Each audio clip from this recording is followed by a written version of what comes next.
How sweet it is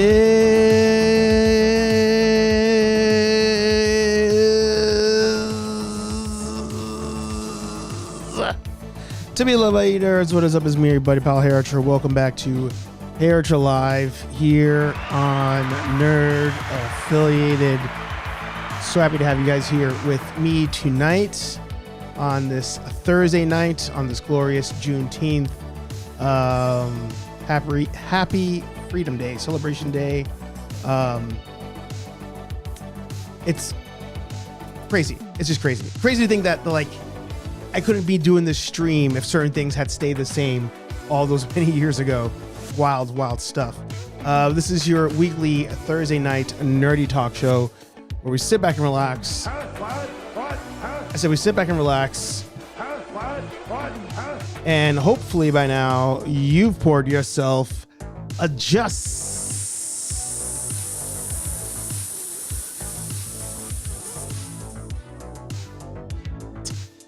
little bit of, more specifically, vodka, whiskey, beer, tequila, more beer, more vodka, more whiskey, and more beer.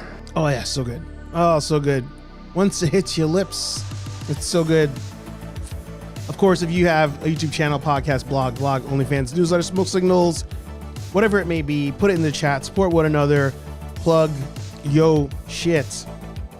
I actually have no agenda for tonight, so we're just gonna shoot the breeze, see where the night takes us. I'm putting a link in the members only section of the page. Oh, we got notified of something, but I can't see it. I don't remember what that one's for. Putting a link for the members. So if you guys do want to join the stream, you can hit that link over on the channel. I'll check what that sounds about. But without further ado, I almost missed a drum roll. I almost missed it, but I caught it. The man, the myth, the legend. It's me. It's me. I am the problem. It's me. Again, thank you guys so much for being here. So we had a notification. What was that notification? I didn't organize anything today. I got just a hot mess. Paximus, there you go. 25 months. 25 months of membership. Holy crap. It was just yesterday. Just yesterday. That's awesome. I remember shouting it out last month when it was officially 2 years, but I don't know, just seeing that number, it's crazy to think we've been monetized for that long. It's just crazy. But yeah, appreciate you guys being here.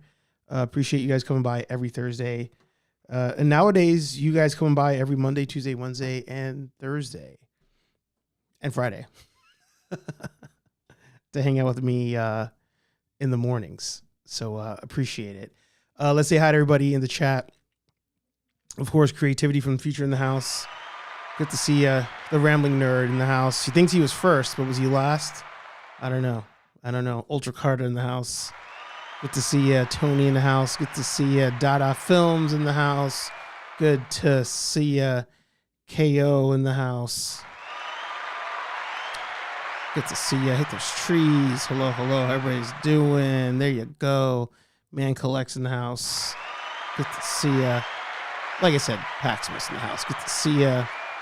Dada said, check out the Theater Investigative Team Show on YouTube. There you go. Why don't you throw a link in the chat for everybody? Because you have a wrench. You should be able to do it. It feels like yesterday. Facts. That is facts. Yeah, there you go. Mr. Patrick in the house. What's up, people? In 28 years at the moment. Oh, that's this weekend, 28 years later. Wow. Crazy. I need to really, well, for one, I need to rewatch 28 Days Later, but I don't think I ever saw 28 Weeks Later, right? Was it days, weeks, and then it's years? Let's go to Google and verify here. Again, I had I had nothing pulled up. Let's see. 28 days, weeks, and years. Yeah. Wow. That's crazy. That's crazy. Yeah, I got to rewatch. I really need to rewatch that.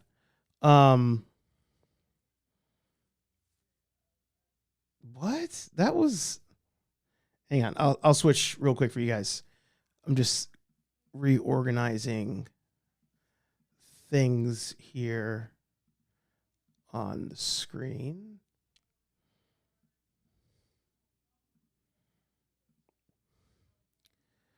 Jeremy Renner was in 28 Weeks Later. Idris Elba too. I forgot. I don't think I saw the movie. Rose Byrne, she was on a streak for a while, huh? Oh, we almost share the same birthday. Wow. There's some hitters in this movie. Yeah, I don't think I saw it. I don't think I saw it. So Patrick, when you're done with the movie, let us know if you remember the first two, if it was even necessary to see the first two before watching this one. You know, I think the movies would have hit, you know, a lot harder if we didn't get Walking Dead after that, you know, and then the whole zombie thing just kind of took off. Everybody was doing it. But I remember when 28 Days came out the first time, well, the only time, but when it first dropped, it was a pretty big deal. Pretty big deal. By the way, if you guys can, make sure you hit the like button. If you're not subscribed, make sure you hit subscribe. And lastly, make sure you hit the bell to get notified every time we go live here on the channel. On the channel. But of course, getting some shameless plugs out the way, I'll be fast today. Make sure you hit up Nerd Affiliated on Instagram. Make sure you hit up Nerd Affiliated on Facebook. Make sure you hit up the Real Nerd Busters on both of those. But if you forget where to find us, you can always hit up nerdaffiliated.com. Got links there to literally everything that we do. Maybe except for Letterboxd, now that I think about it. But it's fine. I can fix that later. Last week from eBay, I received my WWE Elite 114 Jey Uso. There you go. Tata says, okay, yep. On Father's Day, got Ultimate Edition Jay and Jamie from Walmart. Nice. Legion 426 in the house. Good to see you. Walking Dead ripped off 28 Days Later. For sure. As I lost focus. Come on. It's me. Come on.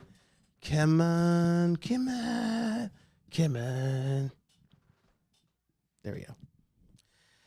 Yeah, the whole waking up and everything happened while you were asleep. For sure. You know, it's crazy to think about, you know, as New York Comic Con's coming around, Walking Dead had a stranglehold on New York Comic Con for maybe like 5 years at least, where every year it was like the official sponsor and like all your badges had Walking Dead stuff on them. Like it was crazy. Like Walking Dead was like a phenomenon. I feel like it got killed off by Game of Thrones. As far as like a phenomenon that like everybody was watching something sci-fi related. I guess thinking of the big things that like grabbed the culture outside, you know, I probably shouldn't say the culture, what grabbed society on the nerd space. You know, Walking Dead, I feel like the first 2 seasons had a lot of people watching that traditionally didn't watch a lot of nerd stuff. We had Game of Thrones, like I said. I feel like around the time of the Red Wedding is when it was like everybody was watching that. Stranger Things, of course. I feel like season 2 really bumped that show, where everybody was watching. Again, things that like traditionally nerds don't watch. So, yeah, every so often we get those movements. And I forget what stream I was on. We were talking about this where, it was the stream of Legacy of Nerd. We were talking about Power Rangers. Make sure you guys go back and watch that stream. But we're talking about Power Rangers and what they could do going forward. And we also talked about the movie that came out, Once and Always. I don't shy away from it. I was pretty vocal about it. I felt like for a while I was one of the only people that was like, this thing is trash. Like, it's not remotely good. And I feel like my biggest complaint about that movie, I almost said show, that movie is an issue Power Rangers has in general. And it's a take that I've actually changed over the years. But you got to make content that is for the general audience if you want to really pop off. Like, you can make your hardcore... Take a drink on that one. More specifically, vodka, whiskey, beer, tequila, more beer, more vodka, more whiskey, and more beer. You can make your content for the hardcore fans, and that's fine. It can't be the majority of your content. You can't make stuff where it's so out of the gate. It's so tied to source material that you had to have seen before that a casual person can't jump in. But you can still make that content for the hardcore fans. It just cannot be your primary content. So if a show like Game of Thrones can pop off, that shit was confusing as F when it started. Like, I remember sitting there with our mutual friend Josh. I was living with him at the time, and I think Josh moved out at that point. Yeah, because I was in the master bedroom at that point. I moved on up. Josh loaned me the Game of Thrones box set because I didn't have HBO at the time, and I remember sitting there with like the booklet, and it had the family tree. It had a map of Middle Earth or wherever it's called. It was Estros or something. It had the map, the family tree. So I was like, as they're talking, I'm like looking at it, and I was like, this is too complicated. Like, there's way too much happening one time for me to like follow along. But it grabbed the masses. So like, if a show like Game of Thrones can grab people, there's almost no reason why other franchises can't grab people. Like, you can't say it's too nerdy. You can't say it's too sci-fi. You know, you just have to be able to you just have to design it in a way, and I'm not saying it's easy, but you just got to design it in a way that casual people just kind of jump on and go along for the ride. One of the shows I wish that would come back actually was the Dune TV show. Because I felt like the Dune TV show, the first like 2-3 episodes weren't that good, but then it really, really starts to move. And again, if you don't grab the casuals, you got a problem. Tony said, depends on how you look at it. Walking Dead zombies were OG. Romero zombies 28 days later were not. Yeah, I just don't remember the movie. The opening part, I would say, is a ripoff, 1,000%. But I just don't remember the old movie. Or sorry, I don't remember the movie at all. To say that multiple aspects of it are a ripoff. You know what I mean? So that's kind of where I fall on that. But what else have you guys been watching? What are you waiting for at the moment? I feel like a liar. I did not end up getting Sinners yet. I still have to rewatch it. So I am I'm way behind. Something interesting here, actually. You said only talking about the opening. Yeah. The opening for sure. I'm curious about something. We also... Did we talk about that? I don't think we talked about it. Maybe we did. I don't remember. Fantastic Four. I got a question for you guys. Are you guys actually excited for this movie? Like, is anybody, either if you're watching it live or on the replay, is anybody actually hyped up for Fantastic Four?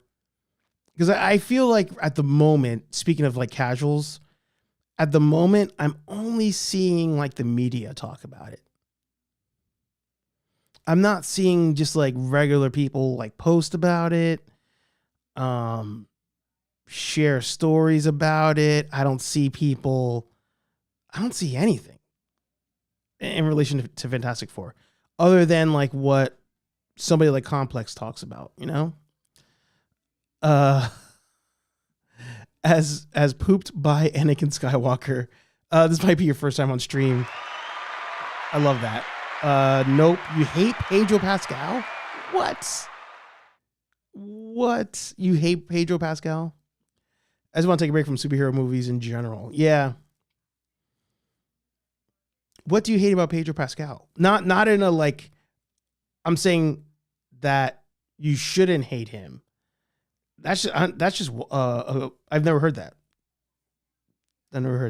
Rambling Nerd is not excited about Fantastic Four. Who posted this thing? Somebody made a post about the Mount Everest of, I'm going to assume Complex did it. I feel like Complex is turning into the new IGN. Here it is. Spielberg is making this really scary extraterrestrial UFO movie. Oh, okay. Yeah, I'm half Chilean and he's half Chilean and he sucks. He's a wokey. I mean, I'm left leaning, so I don't think I can agree on the wokey part. I can vaguely remember him saying things that like people got mad about. I wish I could remember what it was, but I do remember feeling like, oh, that's kind of a crazy take. But I don't know. You said no, he's full Chilean. He does not represent or speak for all Chileans. Yeah, no, I don't think that anybody will think that necessarily. I don't think when people think about Pedro Pascal, they think that. I'm trying to think of somebody who would, maybe even like a Jackie Chan, right? Like if Jackie Chan said something, I think people might say, not even him. Like who speaks for a country? The first person I thought of just now was like a Rolando, but Rolando, he kind of speaks for like football. What's his name? Starts with an M. Does he? No, I can't think of any celebrity that when I think of that celebrity, I think of the country. Interesting. I'm wondering, do you guys have an answer for that? Do you guys have somebody that like when you think of that person, you think of that country? Curious. Okay, I don't hate him. I'm just dude. Sorry, the chat moved. Dude, calm the F down. No. I'm not. Don't worry. I'm not like mad or anything. I like the conversation that sparked, because those are a couple of those things are things I haven't like really thought of. Paul Hogan, like you think Paul Hogan? Does Paul Hogan speak for all of Australia? Scott Thompson for Canada. Football fans in general. Yeah, I would say football fans in general. Is Rolando, would we say, right? Funny, earlier today, Gem Mint, if you guys probably know who that is if you watch this channel, but Gem Mint was on stream with Cutthroat Comics. So I was on his podcast last week and they were talking about rap music, and Gem Mint's from Texas and he was in a rap group, I guess. And I was like, question, is Paul Wall still the people's champ? He was like, yes. Is Rolando the people's champ of football, or is there like a bigger name, not a bigger name in like popularity, but a bigger name in terms of like people are like, he's one of the good guys. Like, let's try to think of another example of that, right? Like, I'm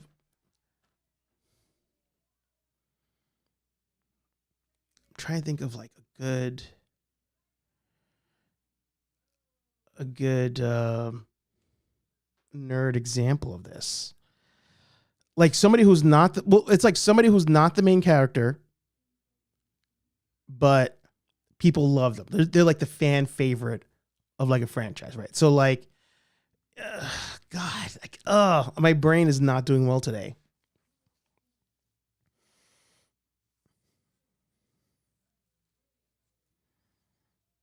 I don't know. Does that make sense? Like in Star Wars, you know, like Luke Skywalker, Darth Vader are like the two most popular, right?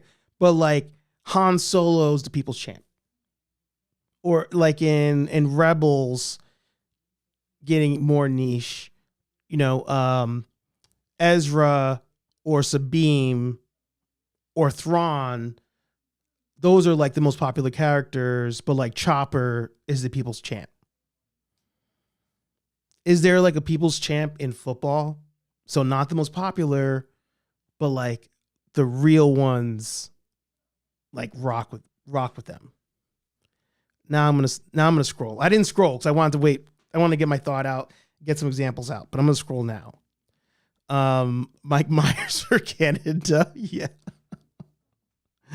Love you some kids in the hall. There you go. That's a knife. Yep. Ice Cube said gangster rap was psycho. If Ice Cube says it's gotta be true. Chewbacca. I don't think Chewbacca, right? Like people like Chewbacca. I think Ezra's like he's like main character in there. Damian Wayne, Robin. No, I feel like there's some hardcore DC fans that would say they hate Damian Wayne. Yeah, there you go. Never heard of him. The People's Chopper. Yep.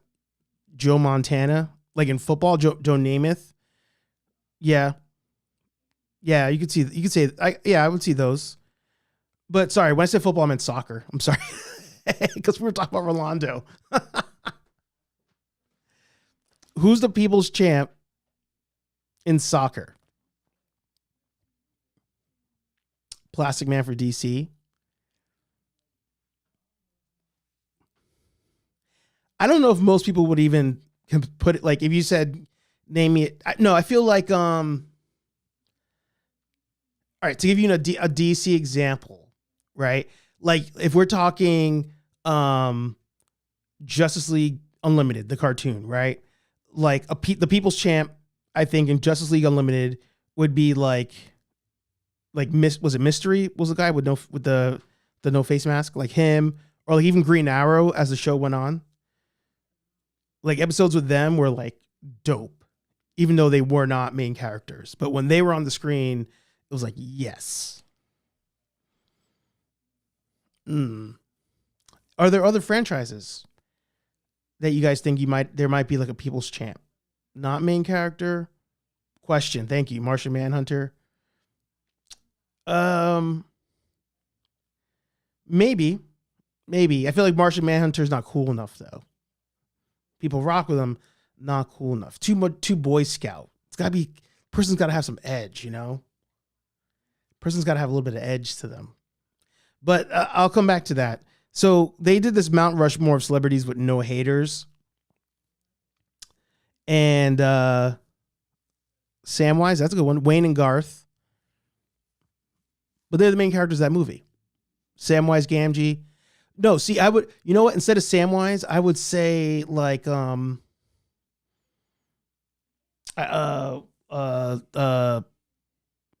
Gimli.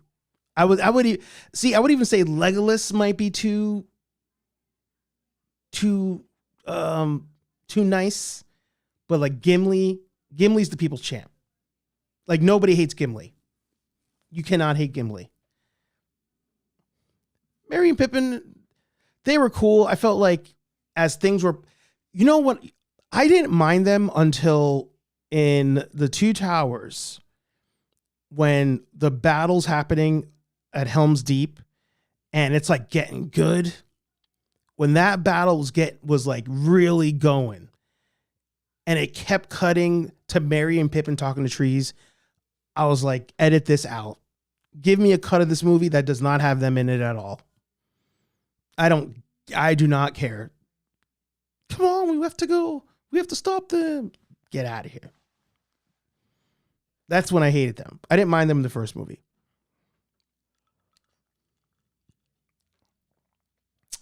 Bob from Thunderbolts. I still haven't seen Thunderbolts. When is Thunderbolts coming to streaming?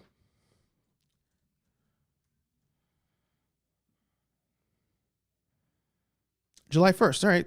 Coming up pretty soon. And then... Oh, there's no Disney Plus date yet. All right. All right. I do want to see it.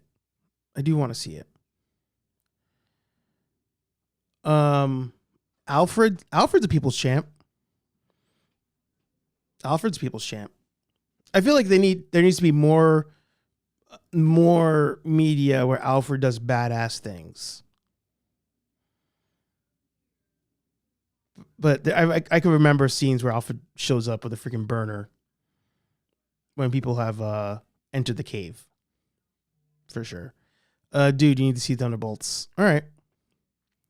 It's funny. Thunderbolts was the one Marvel movie I was really looking forward to. And then to maybe Ultra Carter said earlier about having like superhero fatigue. I think by the time Thunderbolts actually released, I was like, oh, I'll get to it at some point. Whistler. Yeah, Whistler is a people's champ. For sure. So the Mount Rushmore here of no haters, I want to know if you guys would switch anybody out. I do think Robin Williams deserves to be on that list. I feel like Robin Williams easily replaces John Cena. Easily. I think... Oh, somebody wrote that. Replace Cena with Robin Williams. Yeah, for sure. Adam Sandler, Morgan Freeman. I feel like Jackie Chan's easily replaceable too. Ooh, Chadwick. Chadwick's a good one. So John Cena and Jackie Chan, the only controversy with both of them, I believe, would be around things related to China. Like, I remember John Cena, he said something speaking up against China and then immediately had to make an apology video. And he spoke in like Cantonese in the video. Jackie Chan has a stance on nothing. So I feel like there's some, feelings there at times. So Keanu and Steve Irwin, I would say those are valid. Dave's Dimension in the house. Good to see you. Dave said drop Steve Irwin. Are there people who hate Steve Irwin? I mean, I feel like Chadwick should be on there. Morgan, yeah, I don't think anybody hates Morgan Freeman. I feel like some people would hate Adam Sandler. I feel like somebody out there would have a Adam Sandler like he was an a-hole story. Like, I doubt he's an a-hole in real life, but I bet you there's enough of those stories. Oh, Tommy Wiseau. Top 5 rappers of all time, Tommy Wiseau. Ooh, Tony Hawk, that's a good one. Oh yeah, see somebody here. Jackie Chan's debatable, to be honest. Yeah. Tony Hawk easily could replace John Cena and Jackie Chan. Jim Carrey, Paul Walker. Ooh, Brendan Fraser, Mr. Rogers. That's a good one. Jack Black. I don't. Jackie Chan abandoned his first daughter. Like, you don't think Irwin's special? Oh man, has Dave's Dimension turned heel? Dave, did you turn heel on us? Is that what's going on? Let me know. Stan Lee. Yeah, no Stan Lee haters. I can't think of anybody that would hate Stan Lee.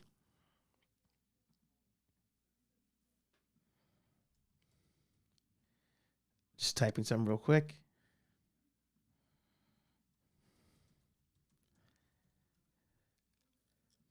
The Steve Irwin thing.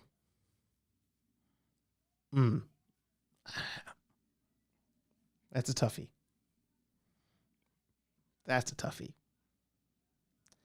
But speaking of Chadwick, we did get some Black Panther news this week. And Damson Idris, he's been doing press for the F1 movie, which I hear is pretty good. I actually hear it's pretty good. If I'm bored enough and nothing's going on, I can be compelled to go see that in theaters.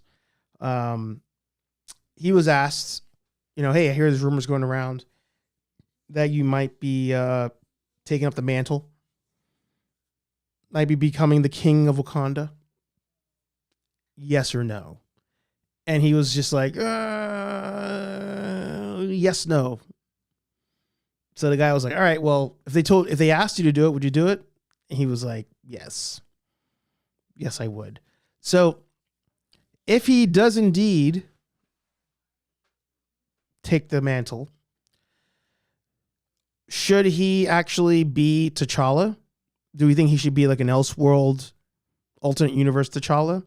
Or is it his son grown up? Do they do some sort of time travel thing and his son pops up? What direction would you go on that one? His son? Yeah.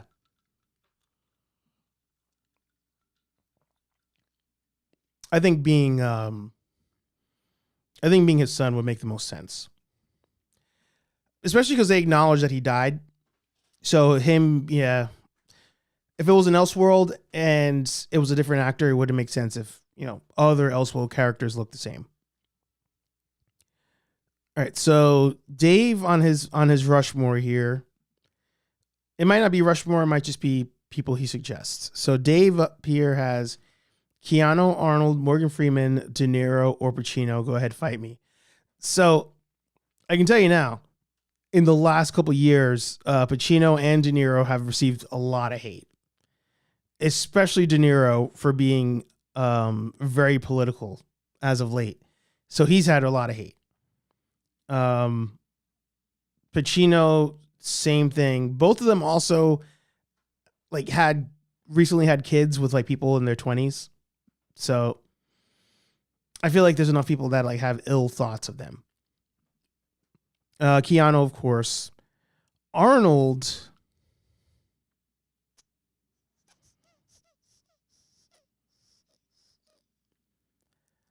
I don't know.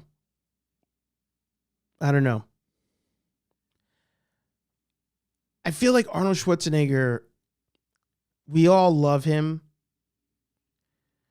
but I feel like he might have a lot of haters. But, all right. Somebody wants to defend their case. So, ladies and gentlemen, we have the one, the only, the one person calling for a reboot of Back to the Future, Dave's Dimension. Oh, hell no, never. I mean, those are fighting words right there. Jesus. I had to throw you off. I had to throw you off. Come on, camera. Track. There we go. Get the camera to check right. There you go. I'll move the chat wherever you're not. There you go. So I popped in late, obviously. Yeah. So I was gathering that this was a Mount Rushmore of entertainment, right? No. So the list is a Mount Rushmore of people with no haters. Oh, people with no haters. Yeah. Okay. So yes, as far as entertainment goes, I would agree. Steve Irwin is not really on a Mount Rushmore of entertainers. He's popular. He was popular. R.I.P. Don't want to speak ill of the dead, but he wasn't a top performing entertainer at the time. He got people interested in animals for a bit, but the list is people who just everybody loves. They're universally loved. Where's Tom Hanks? So somebody wrote that in the comments. Let me go back to that post. Because I mean, Forrest Gump, Philadelphia. I mean, just there's so many that he's been a part of that. He's done some dark stuff. He's done comical stuff. I mean, he does. I mean, I don't think I've ever met anyone who said that they hated him. Maybe that they, they're not exactly a Tom Hanks fan, but nothing that hate wise. So yeah. Actually, you reminded me of something I completely forgot. Tom Hanks was one of the first people that celebrity wise, caught COVID. And I remember a lot of people were like, no, not Tom. Like we all were like, They don't thought it take was him. the end. Yeah. They thought that was the end for him. Like, no. Yeah. Yeah. But I mean, like, so you have here, like, as far as people writing in answers, you know, Robin Williams is one of the top writing ones. campaign. Yep. So we got Robin Williams, Adam Sandler, Morgan Freeman, Chadwick, Tony Hawk, Jim Carrey, Paul Walker, Brendan Fraser. I disagree with Jack Black. Here's a shameless one. Mm-hmm. Michael J. Fox. Mm-hmm. I mean, I could throw that out there, but I mean, like, there's a lot of, I mean, in this day and age when someone's always got something to say about someone else, there's still a good few people. I mean, there's quite a few good people out there. I mean, yeah.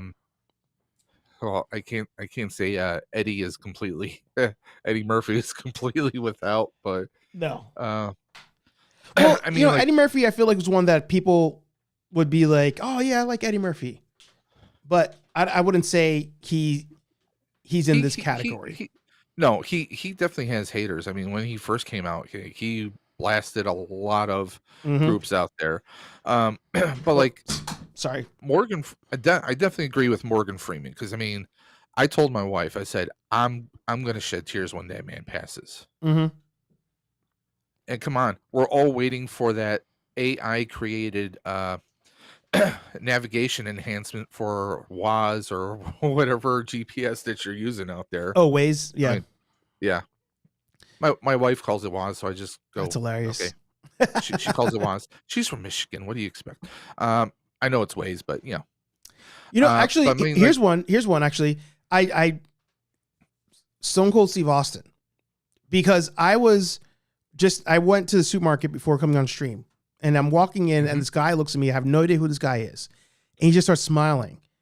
And then I look at him, and I was like, I smiled back, and and he goes, man, I love that shirt.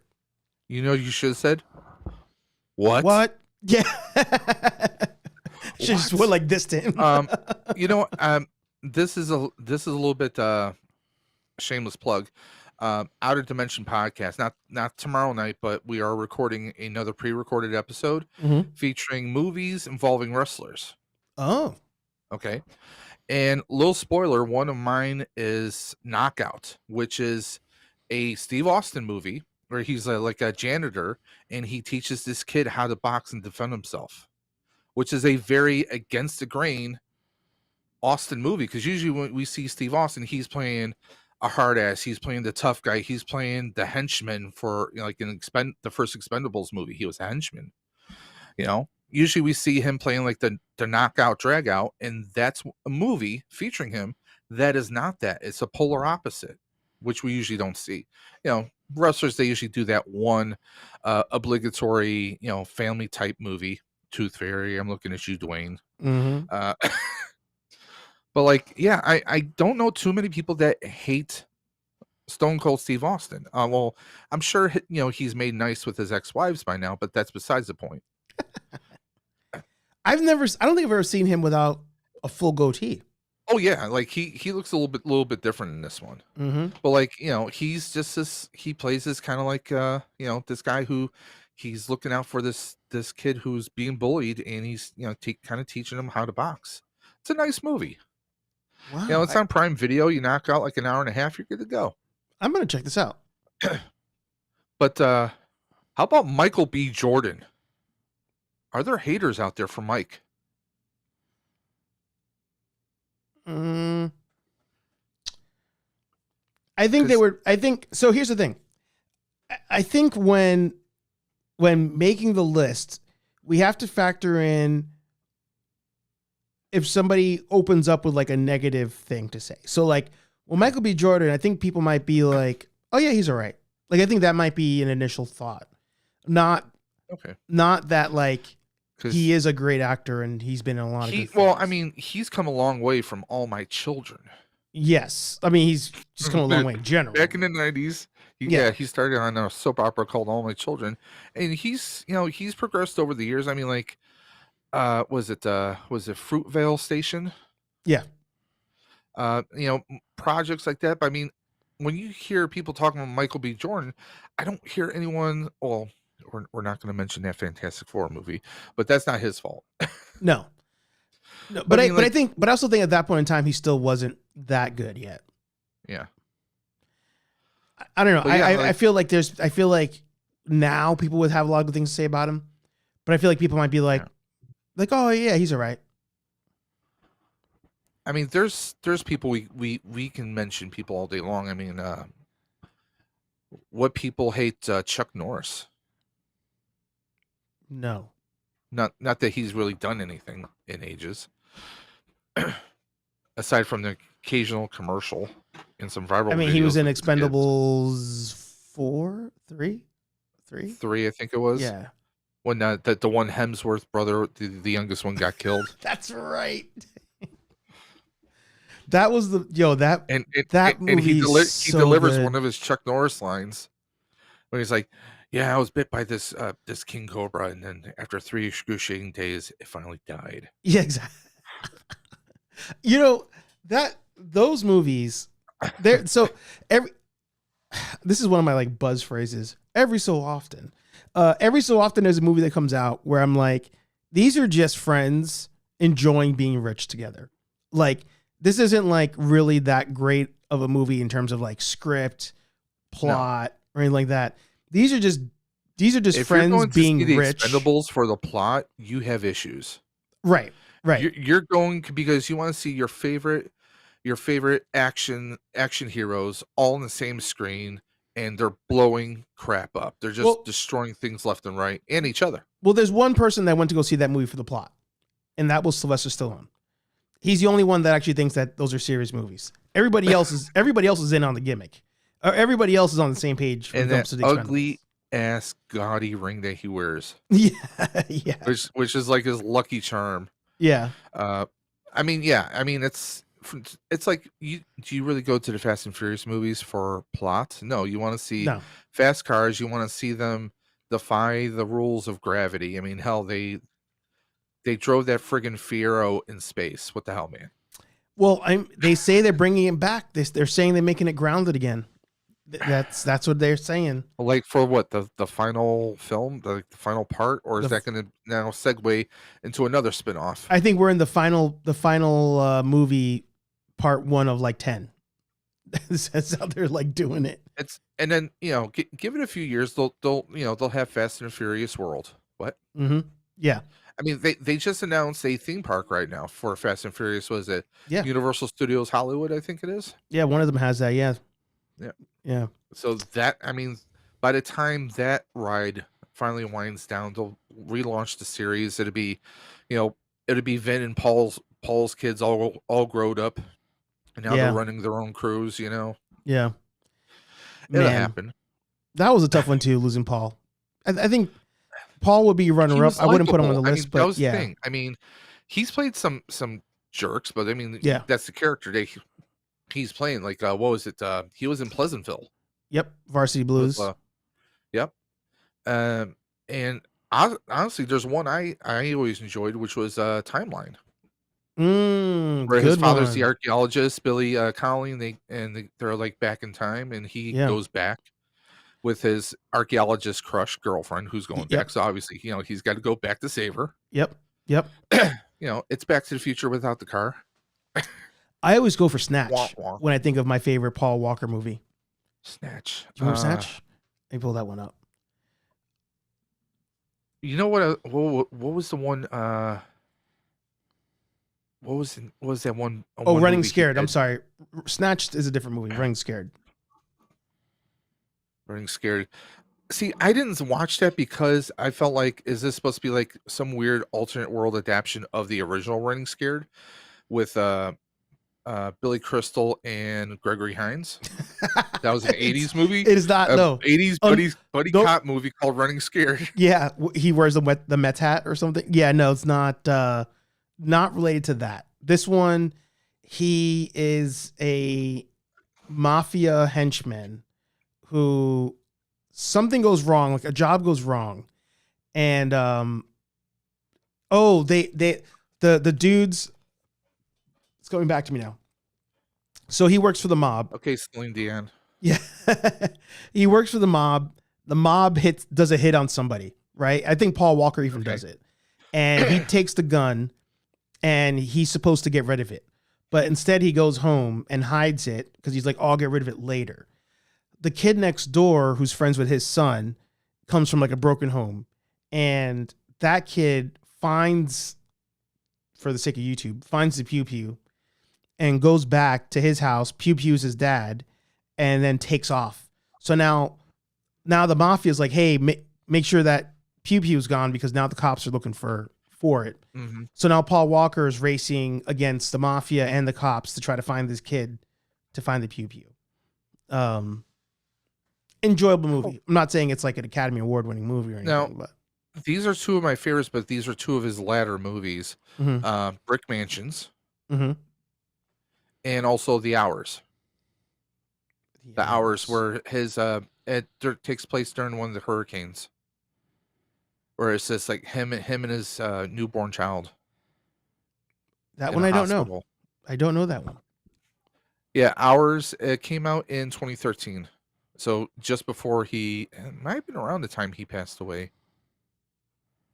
A father struggles to keep his infant daughter alive in the wake in the wake of Hurricane Katrina. Oh wow. Yeah. It was one of his more serious, like it wasn't like an action movie. It was a serious film. Mm-hmm. Mm-hmm. So, but that, and I really liked Brick Mansions. I mean, there's a whole bunch of stuff. Was it? I was not a fan of Eight Below. That was a Disney movie. You know, everyone does a Disney movie at some point. Yeah.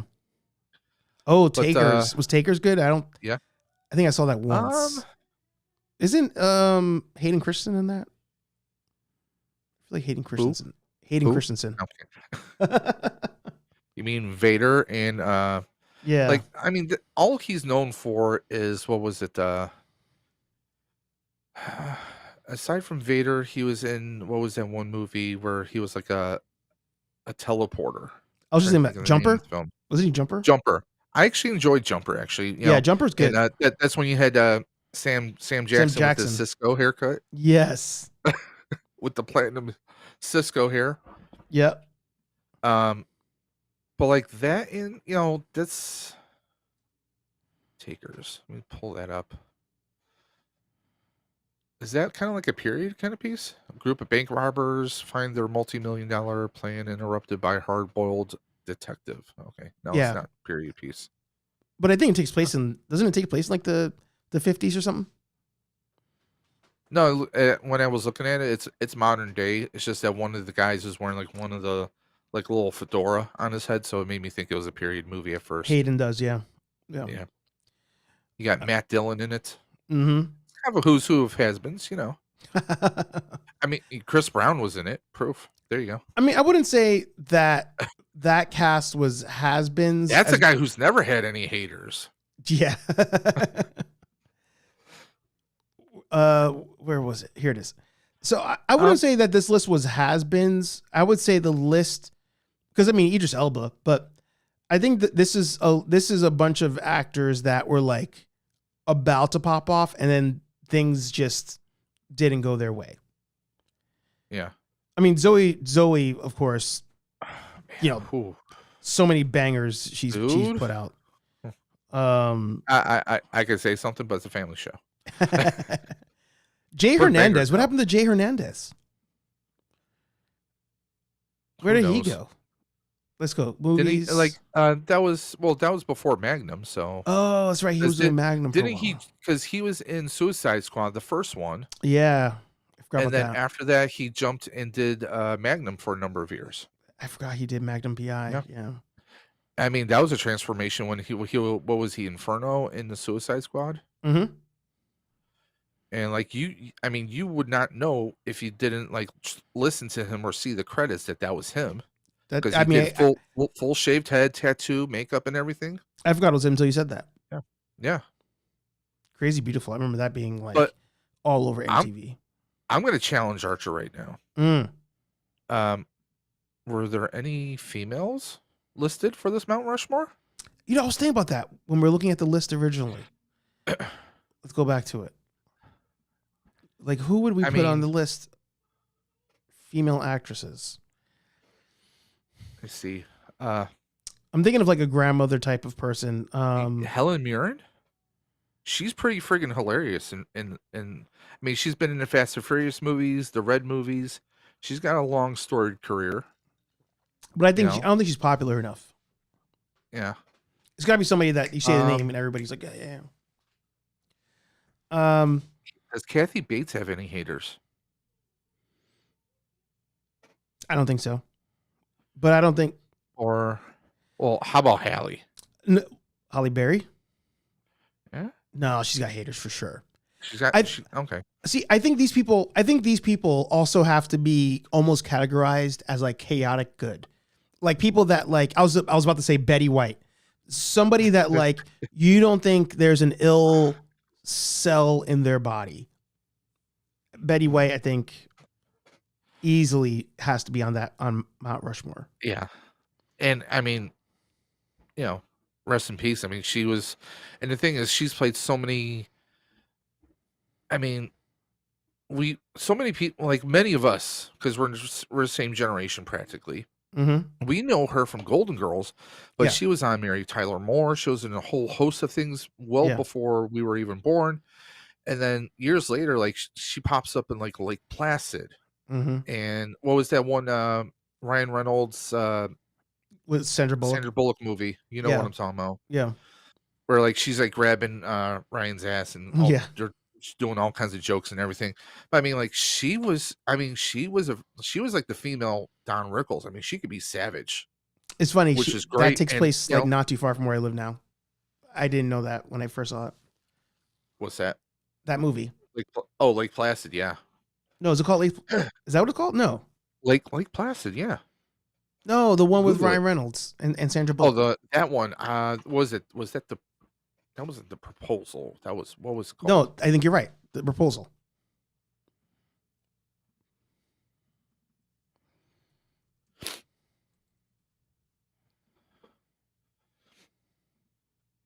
Yeah, you're right.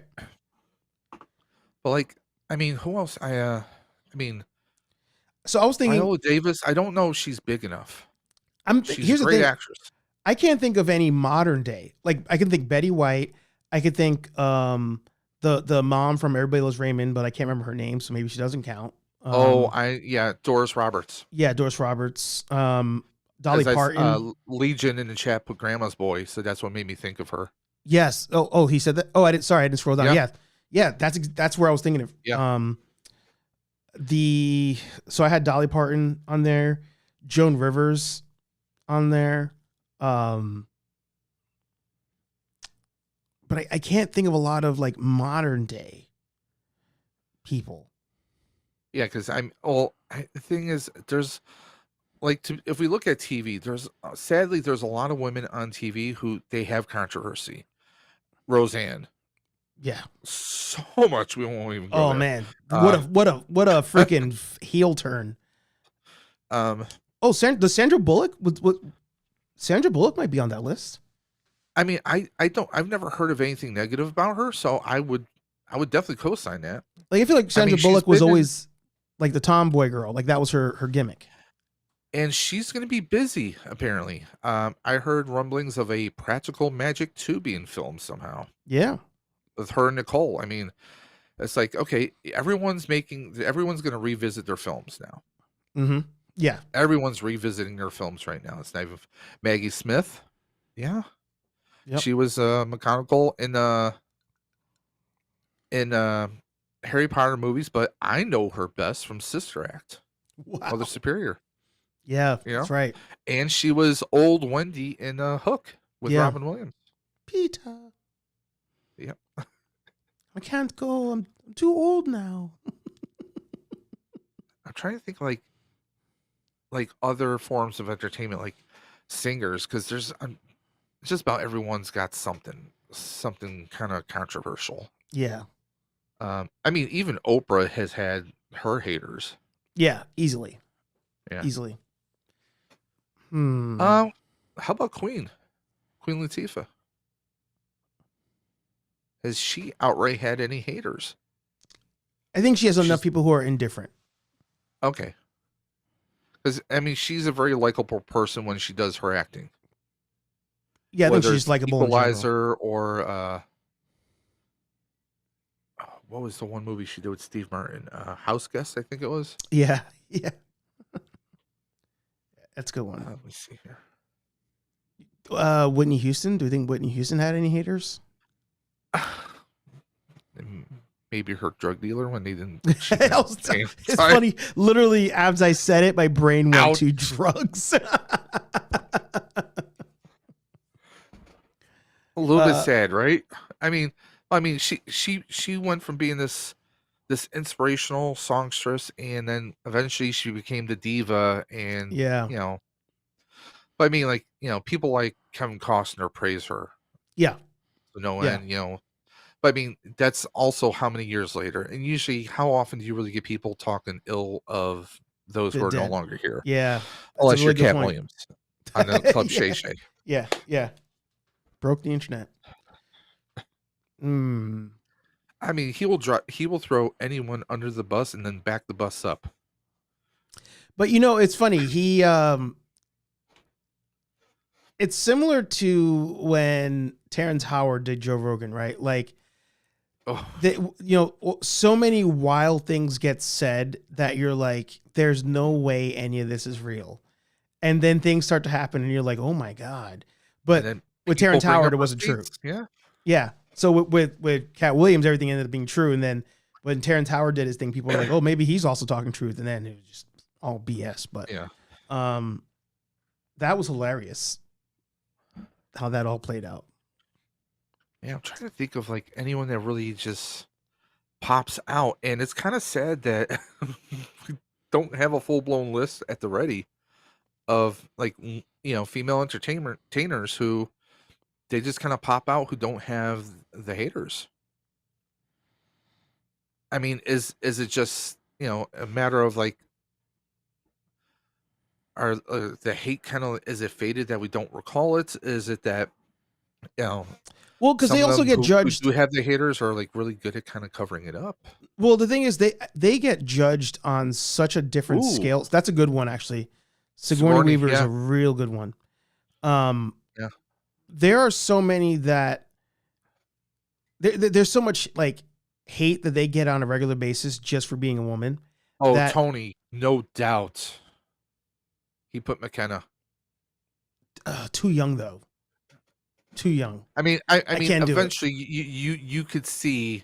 I mean, if she stays clean, as far as like I mean, she's got, and when I say clean, I mean like not letting like her youth cause her to put her foot in her mouth, like we see a lot of young people do. I mean, what's her name? Hannah, the Hannah Montana girl, Miley Cyrus. I mean, think of Miley, Lindsay. I mean, we can go on and on. Demi Lovato. There's a lot of young Britney Spears, a lot of young singers. Some of them did acting stints who really they wound up crashing out.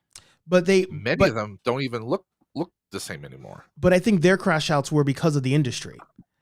Like I think a lot of them, I think everybody you mentioned, they came out and talked about the abuses that they received from their parents, the parents, their managers, agents. And I mean, from everything I've read, like in news stories and just talking with people, McKenna, like her and her mother, I'm like, her parents, they care about what's going on with her. I was at the YHS party. It was, I don't know, like it was like 10:30 at night. McKenna's just taking photos with people. They're not charging or anything. She's just hanging out, taking photos with people.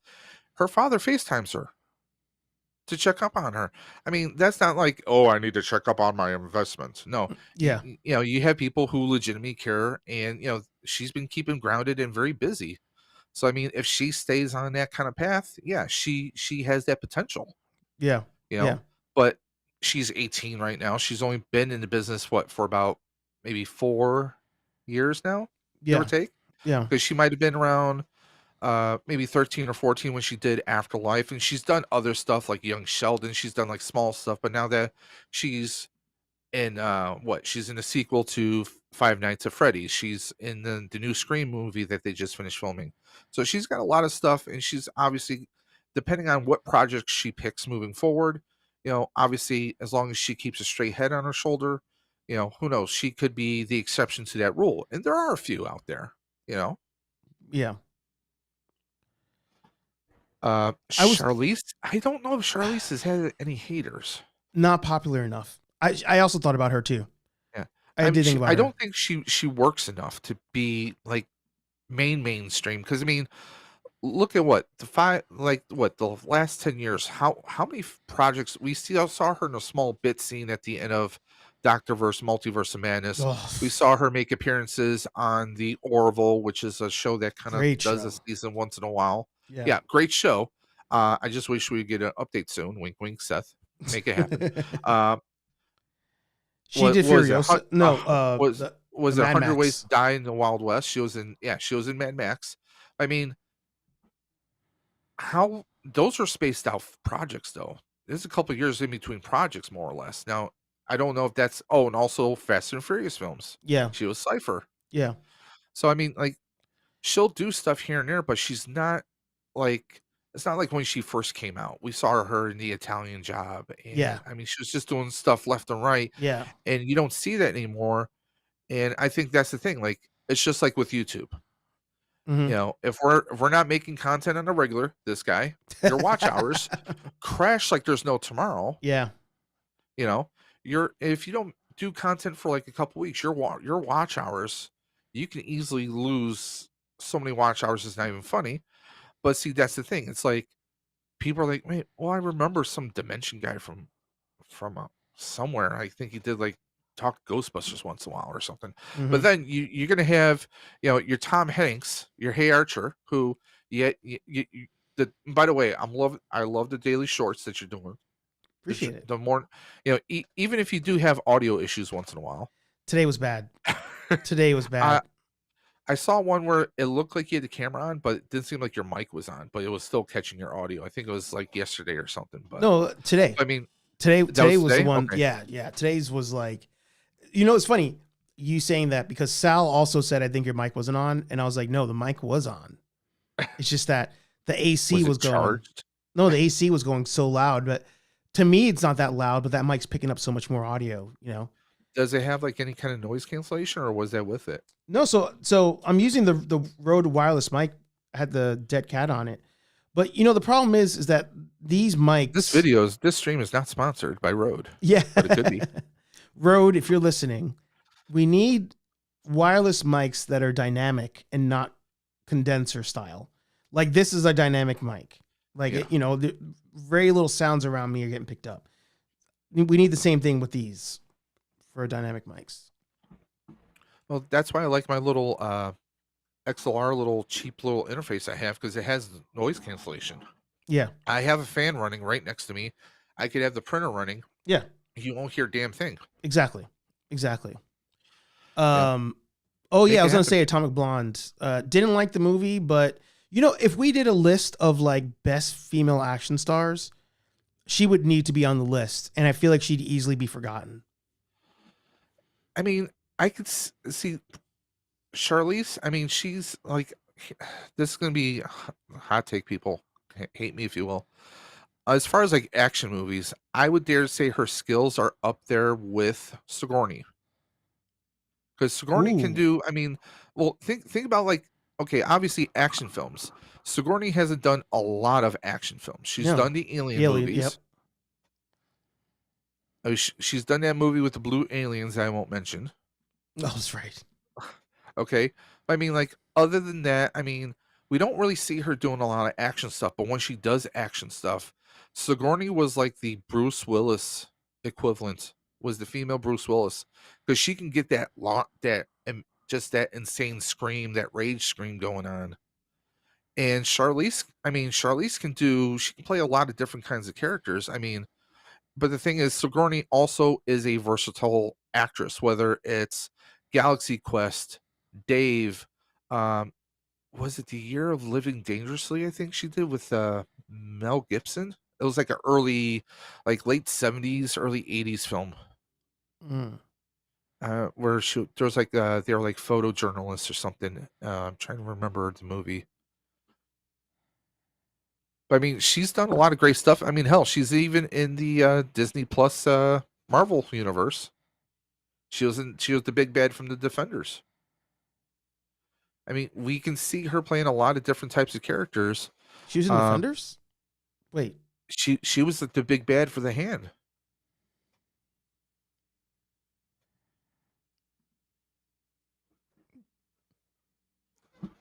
I'm gonna Google this just to double check my facts. I just don't remember. Well, technically that would be Netflix, but Defenders.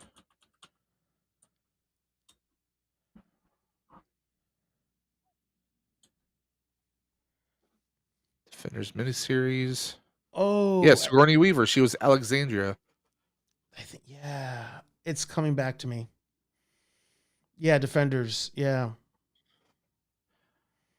Told you people, my brain does not work like normal people. Yeah, you're right. You're right. Yep. I'm forgetting this season, but yet Crazy that's 8 years now. it's wild. Well, here's the thing. To me, it's wild that it's only been 8 years. Yeah. That seemed like, if you told me that Defenders maybe 5 years ago. No. If you told me Defenders came out in like 2010, I'd believe you. Okay. Because so much content you put it further back in your memory. Okay. Yeah. Because I remember, I remember watching a Daredevil show living in my apartment in Harlem, which I thought was back in like 2012, but I guess it was more like 2015, 2016. Now that I think about it, that's crazy. But we got 3 seasons of Daredevil, plus 2 of Luke Cage, plus 2 of Jessica Jones, Iron Fist, Defenders, Punisher, and Punisher season 2. All of that was within like 5 years. That was like a 5-year run. That's crazy. You don't get that anymore. No, that's not a thing anymore. And ironically, it did wait. I think they performed better on Netflix than some of the shows are performing on Disney. Apparently, Born Again did not do well. I mean, I enjoyed the hell out of that show. Yeah. I think if it would have been on Netflix, maybe it would have performed better. You think that's the reason, though? Or do you think time? Here's the thing. I think people still have the stigma in their mind. It's Disney. Because it still blows my mind. Yeah, you can watch Aliens on Disney. Yeah, watch Predator. But see, a lot of people, we grew up. I mean, think of us, like those of us who grew up in the 80s, Disney and the Disney Channel. It was always so teeny boppy, bubblegum, in the light, always positivity kind of stuff, I mean, the darkest kind of content we had then was it a Boogity Boo? It was, we would have like the occasional slightly dark, Saturday night or Sunday night Disney family movies, Yeah. That's the darkest kind of stuff we got. Now you have friggin' Deadpool. Yeah. We have Aliens. We have Predator. I mean, Alien Queen is a Disney princess, believe it or not. I mean, there's a lot of content now, but I think people still in the back of their minds are like, it's Disney. I think they still had that I don't know if this is the right word, the connotation, just that mental image in their head, like, it's Disney. I'm not going to go to Disney to watch a slasher flick. I mean, yeah. Oh, I can pull some of this stuff up on Hulu. Yeah. Because you're like, oh wait, Prey's on Hulu. I can watch it on Hulu. Like for me, I don't have the separate apps. I have the bundle service, so I can access Hulu directly through my Disney Plus app on my TV, phone, and other devices. Yeah. But I mean, that's the thing. It's like in the back of our head, wait a minute, we're going to Disney. It's just stuck there in the back of your head. Like, wait a minute, why, they're like, oh yeah, they do Marvel stuff now, but it's probably toned down. I mean, I don't even open that app. As you're saying all this, I can't tell you the last time I opened up that app. Yeah, weird, right? So I think there's something to be said about that. You know? Shout out to Ghost One More Mod, by the way. It makes me sad still that we'll never see the Michael Keaton Batman in the scrapped Batgirl movie. Batgirl. Yep. I mean, I'm still part of me, I know this is ridiculous, but part of me is still holding out hope. Same. It's like, and especially since now Max is now HBO Max again. Make up your minds, you bipolar little Nathan boys. But I mean, I don't see why Gunn doesn't use his power. Maybe he's waiting for a few more hits. I mean, you could release it as a standalone that it's something from the previous universe that doesn't exist. I mean, they could do that. It could still be a standalone. I mean, hell, look at all the animated DC films that they have on there. I mean, they even did there was a Japanese animation crossover between the Justice League, and I'm blanking on the name of the Japanese anime. Are you talking about Batman Ninja? No. There was a different one, Ryubi or something like that. Oh yeah. And honestly, I enjoyed it. Believe it or not. Okay. Yeah, I kind of dug it. It was like an Elseworld kind of alternate kind of thing. So I dug it. I mean, I still go on Max. In fact, people will laugh at me. I'm re-binging Lois and Clark. The Dean Cain, Terry the Hatcher OG from back in the 90s. Yeah. And then I'm planning to watch Smallville on another streaming service afterwards. You know, I can't judge you. My wife went through all of Smallville. I can't judge you. Fan Expo in Toronto. Mm-hmm. Tom Welling, Michael Rosenbaum, Erica Durance. What's her name that played Lana? They're bringing them Alexander Vanderroot, who played Kara from Smallville. They're all coming up there. Kara's out of jail. She wasn't. No, in jail. Chloe's in jail. Chloe's out of jail though. Yeah. Yeah. What's her name? Who played Chloe Sullivan? Yeah, she almost got the actress who played Kara into that stuff. Yeah. So good on them for not falling into that. I had but no, I figured I would revisit some of the Superman stuff before. I said it before. I'll say it again. I'm just not. I don't feel motivated to see this film. I'm gonna see it. It's just I have my hesitations, but also the back of my head, I'm like, it is James Gunn. I have to trust in. I have to trust in him. Yeah. Because what he did with Peacemaker. Yeah. What he does with any product or any kind of content IP that he touches, I think a big thing is if he has the right music for the movie. Yes. For me, I think that's going to be a big thing. Is that'll probably win over some people. One, I love Nathan Fillion. I just don't think he looks like Guy Gardner with the bangs instead of the bowl cut. You know, just little things.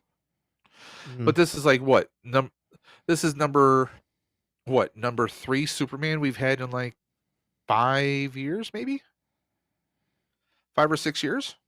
Yeah. To go from Cavill, Tyler Hoechlin, really good Superman, was a great Superman and Clark. He did the balance that most people can't do. And by the way, that's another thing at the Fan Expo that I'm going to. Tyler Hoechlin, Tim Daly, Greg Newberg. So all the and they also got what's his name? Brandon Routh. So they got a crap ton of Supermen going to be there too. So that's awesome. But I mean, that's the thing. We went from God, I'm blanking on his name now. Henry. Our Man of Steel. Henry Cavill. Henry Cavill. So we went from him to Tyler to now this David, was it Coruscant? Is that how you say his name? Coruscant? I don't even know how to say his name, Yeah. That David, whatever his name. I mean, his name's David, so you really can't trust him. So I mean, I get what Gunn's trying to do. The suit still looks like bad cosplay to me. I'm hoping they do stuff in the movie. Like you see in one scene, like his eyes are all red, like he used too much of his heat vision, and then he's still like healing himself or something. I'm like, I don't know. It looks weird. I'm gonna give it a chance. I'm gonna go see it in theaters because let's be honest, superhero movies should be seen in movie theaters. I'm going in with like, I'm going in my head repeating, I'm gonna give it a fair shot. I'm gonna give it a fair shot. I'm gonna give it a fair shot. Uh, I just the good news is it's not gonna be another Flash movie. I enjoyed watching Flash. I'll just say that. Before we wrap today's episode, I forgot about all this, honestly.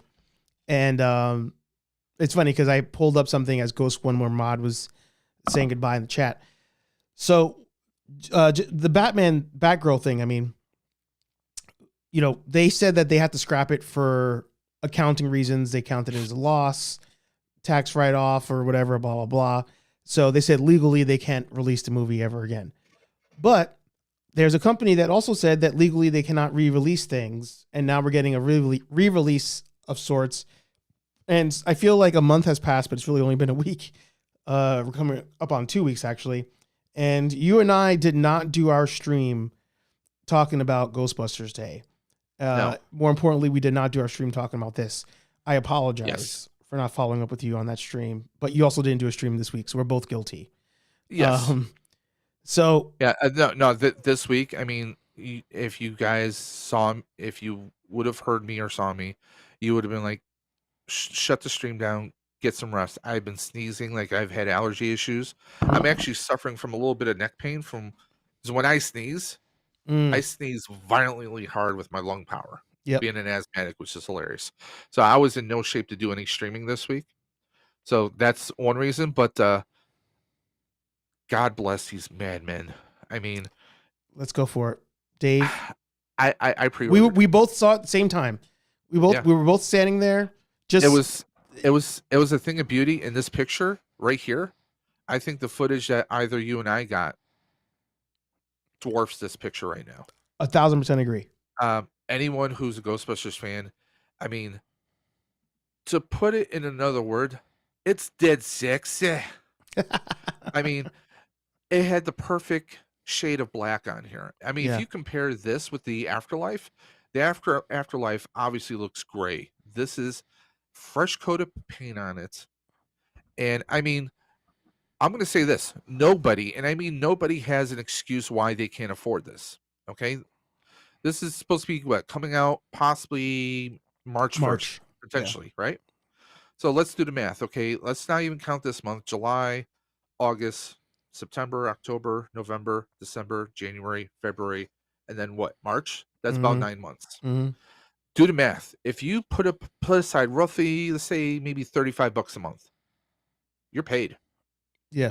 If you can squirrel away maybe $35 a month, that should cover your taxes, roughly, more or less. I mean, yes, you do have to buy the 84 one separately, but when you do your math or when you do your shopping, guys, make sure it is the 1984 one and not just an image of one. And it's really an Afterlife. I've seen a lot of ads for that, so please be careful when you're doing that. Make sure it is actually an 84, because now you really can't find the 84s anywhere. So yeah, so no, I'm a little bit off. So 35 times 9 is $315.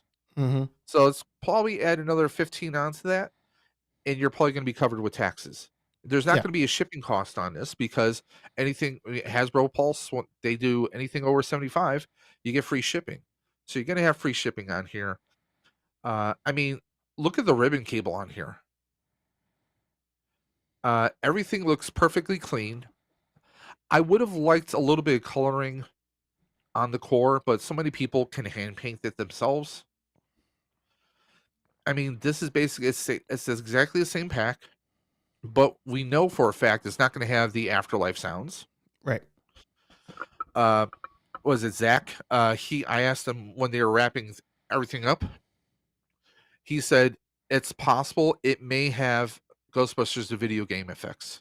Sound effects, Easter eggs. But I mean, you're going to get this for $300, which is still dirt cheap compared to anything else. We're still going to have the door that opens up. There's going to be a US. Sorry, I just realized the Switch Beyond Switch is there. I thought they took it out. No, like the Switch we see in Afterlife? Yeah. I mean, technically, that's that's existing in the films, Yes. because the elevator scene we never Yeah. see the switch that they actually flip, so that Yeah. makes sense. Yeah. Um, the hardware, the mounting brackets are not included, Right. as far as I know. Right. For your Alice frame, you're not going to have the mounting brackets, but give it time. I'm sure even before this comes out, people are going to have 3D prints for those. And then you can just, if you have the Afterlife, you can take those bolts with you, Mm-hmm. take it to like a hardware store, source just doubles of those, and you're good to go. Yeah. I'm curious if everything's going to disconnect. It looks like it's still going to disconnect like it did before. All the grommets and the hoses that disconnect when you wear it. Mm-hmm. So that's one concern I have. But if you go back to the main picture real quick, it looks like they actually painted everything proper. Like the greebles that they have Mm-hmm. on here, like the little brass clipper parts. Yeah. It looks like they actually have it gold, because before they had them kind of like black, like a dark gray kind of faded color. I actually painted mine gray. So it's nice that they stepped up that. But I mean this, it looks great. It looks fantastic. For anyone who's an 84 fan, I mean, you're all set, man. I mean, There. I mean, The one thing go ahead. I did order something already for it, and that's the ribbon cable. Now, I didn't get a close inspection. Like I was just so mesmerized by everything. Yeah, And you're right. Like it looks good. The ribbon cable here looks good. I'm not it looks better gonna. than the other one. It 100% does. Um, I'm not trusting it to not be somehow plasticky like the Afterlife. Nothing about this picture tells me that it is, but I was like, I don't want to be too disappointed with it. So I ordered another 84 ribbon cable Okay. from the guy who I got the first one from, TCB cable or something like that. On Etsy? Yeah, just in case. I got it Yeah. as a just in case, because if I do get it and I don't like the ribbon cable, I can at least switch that out. I mean, for my project, I'm probably going with the cheaper Ghostbusters 2 ribbon, Mm-hmm. just because that's a difference between what, maybe $18 and 60 some odd dollars for this one. But I mean, this one looks beautiful. It This does. This it's 84, and this is way better than what we had before, because the other one on Afterlife was kind of looked like, if we didn't have the gaps, the clear gaps between Yeah. the Yeah. cabling, if we didn't have that, and you just dirtied the hell out of it. So Yeah. I mean, this looks fantastic. I wish they would make it easier to swap out the cable, because I've done that swap on my Afterlife, the ribbon and cable. let's just say, yeah, the ribbon cable, it was a big mess. Mm. It was a cluster, Mm. it was not the easiest thing to do. Um, but I mean, everything else looks great. I mean, one thing I liked before on the Afterlife was that you can remove like the transistor where you have the blue cable at the top and blue cable going down. But the more you do that, the more it can get loose. Mm. So I'm almost tempting that if I do get this, I'm probably going to take a little bit of my two-part 3D adhesive Mm. and just make it so the stuff can't come out. 'Cause I Let's don't cover. see myself modding this ever. That was gonna be my question. I was gonna say, what are the mods you think you would want to do to this thing, based Uh, on because here's the thing too, like you already technically have a version of this with yes, the previous one. So like, are there things on which this is that in you're pieces right now. yeah? I was like, are there things on this that you would want to mod? Like for me, I would love to switch out like I said, the ribbon cable, depending on how it is because we Yeah. also saw it was technically a prototype. So we saw an Yes. early version of this thing. I don't have the HasLab version. So all the gold. The V hook. I'm worried about the angle on the V hook. Oh, the 'Cause it angle. looks like Yep. it's going to be GB1 where it's straight up. Yeah. And I think I would probably take that off and rotate it a little bit so I have that same angle like you have with GB2. Yeah. I like the Those angle. that don't know, in GB1, the wands were straight down. That's why when you saw the images of Spirit Proton packs when they first came out, the wands looked straight. Yeah. They look straight down. That makes it hard to draw. So I would probably do that. I would rotate that a little bit, even if it's not going to look clean. I mean, you can see right there. That is straight down. I Yeah. don't like that. I'm not a fan of that. So I would, just remove the one screw, kind of rotate it. You can even put some filler in and do a little bit of black, some flat black, and just kind of cover it up, and Hmm. nobody's going to really pay no never mind to it. There's that. The ribbon cable is something I think I'm going to have to mull over. I'm going to have to think Yeah. about that. Yeah.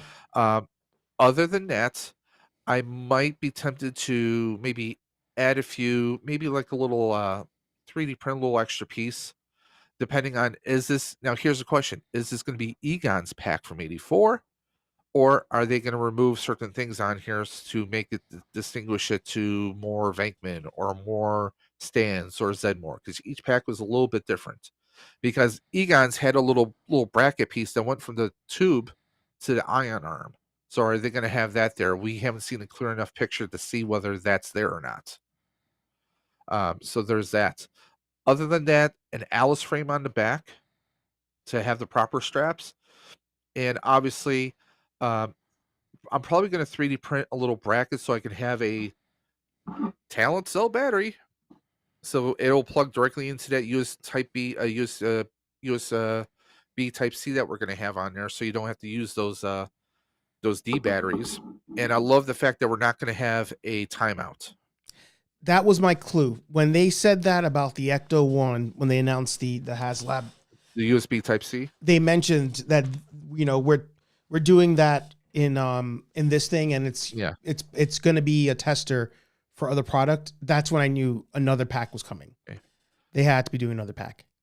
Okay, what you're zooming in on right now, did they do that with this ion arm, or did they just reprint the one from Afterlife? Do what?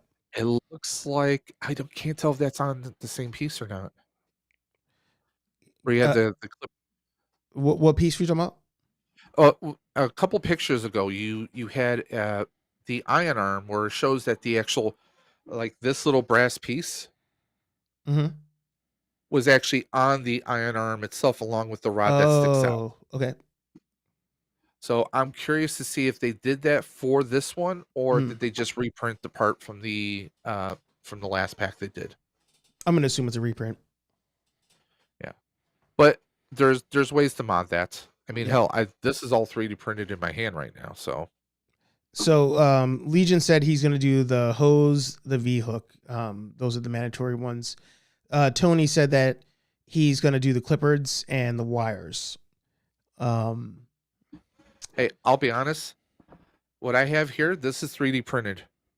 Yeah. So you can 3D print those parts and not necessarily buy them yourself.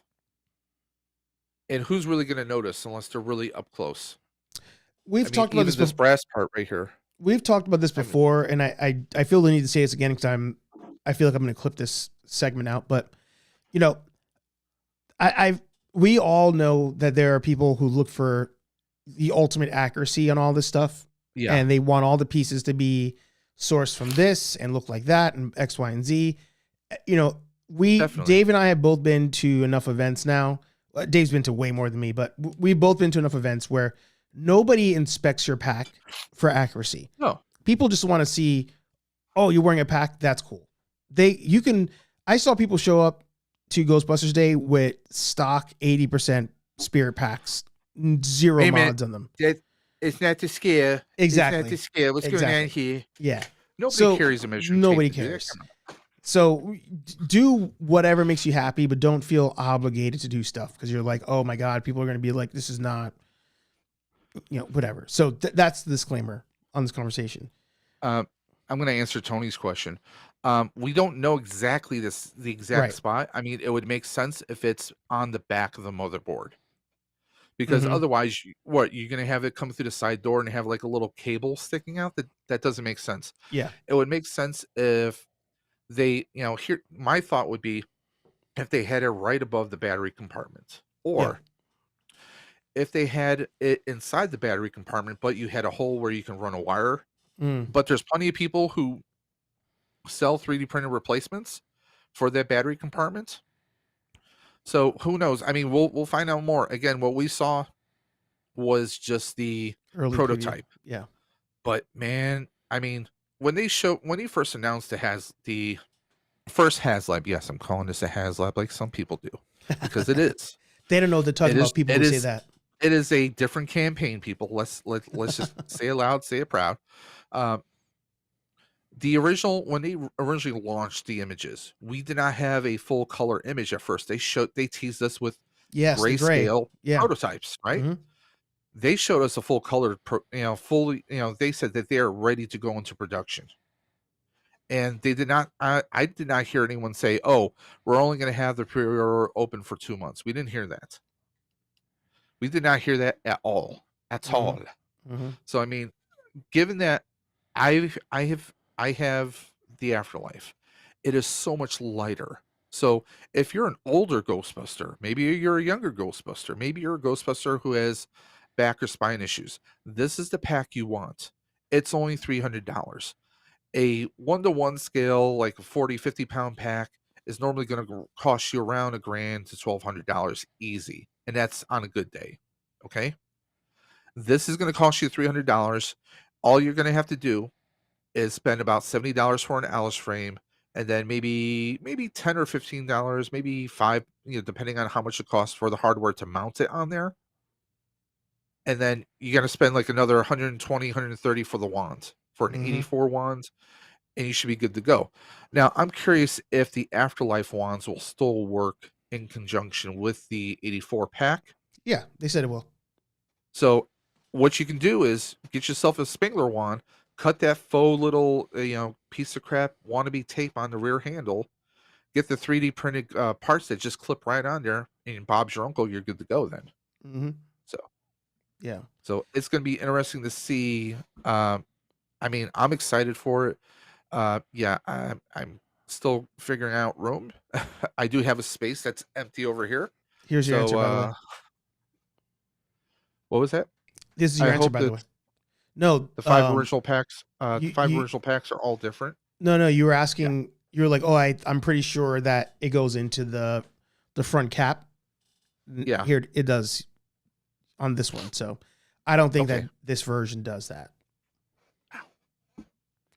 Yeah, but I mean, oh wait, no, you're right. I think it does. It looks like it does. What does it do on your Afterlife one? What, the gold piece? Does it go into the front cap here? Gold piece is actually on the arm. Oh, okay. It actually would go there. So this one looks different. Here. Yeah, so it looks like they really did make it look screen accurate then. Because in the 84 one, they actually have it clipped right onto the end cap of the iron arm where the rod goes through. Because you have 2 pieces, the bottom piece and then the top piece right there.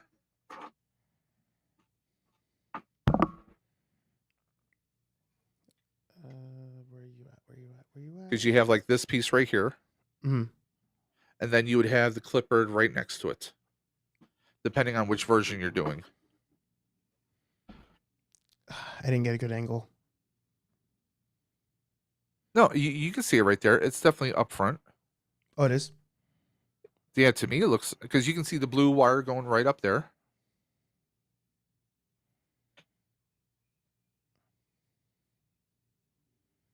But there was too much mental simulation happening. Now, I will say this: there is one other thing would be tempted to do. What's the company that makes the actual metal labels? I get mine from GB Fans. No, there's why am I blanking on the name? The one that's doing the all metal proton pack parts. You know who I'm talking about? There's Moby. Yeah. So they do a full set, like for the wand and the pack. I think it's like $50 or $60. And that's one thing I probably would do on this one, just so I could have everything like just to give that a little sprinkle. I did that on my Ben and Kent, and it looked fantastic after I did it. Oh, by the way, you're gonna love this. Yeah, I kind of fried my soundboard, my GB fan soundboard for the pack I'm building.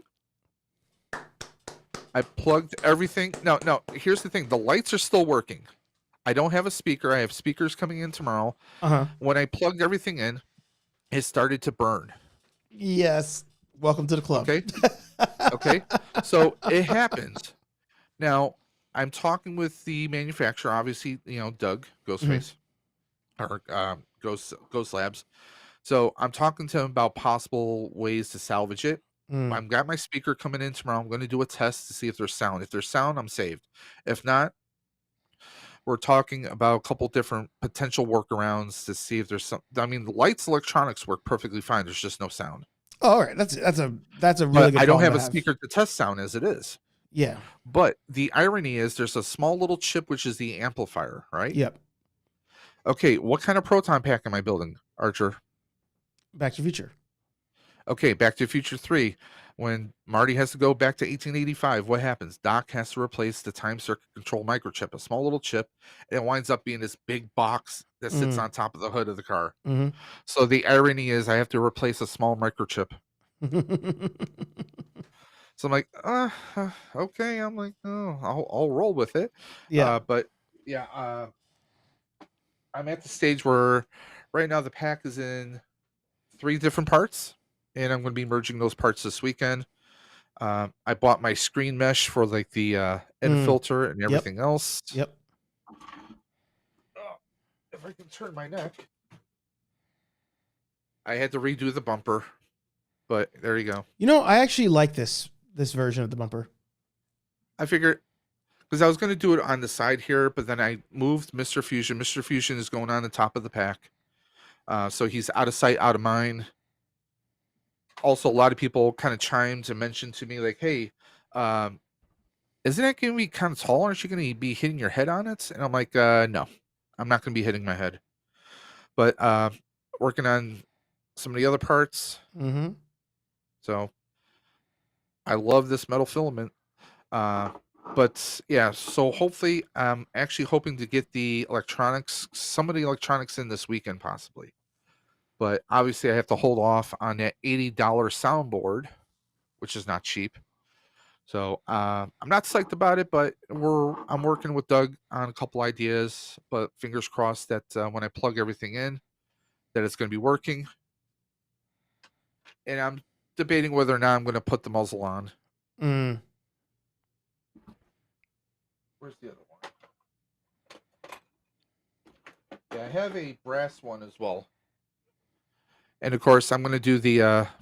Adam Savage antenna. Yeah. So, but you were working on your pack recently, right? Yeah. So I finally because manned you're never up. done working on your pack. That's what you said. You told me this, and I didn't believe you. Yeah, you're correct. Legion also said the Moby signs are awesome. Tony said the Moby signs are awesome. So the I will say though, if he's ever sold out, give the GB fan aluminum ones a shot. I love them. So yeah, I Great Scott Prop Shop. I love the dude. Love Wes.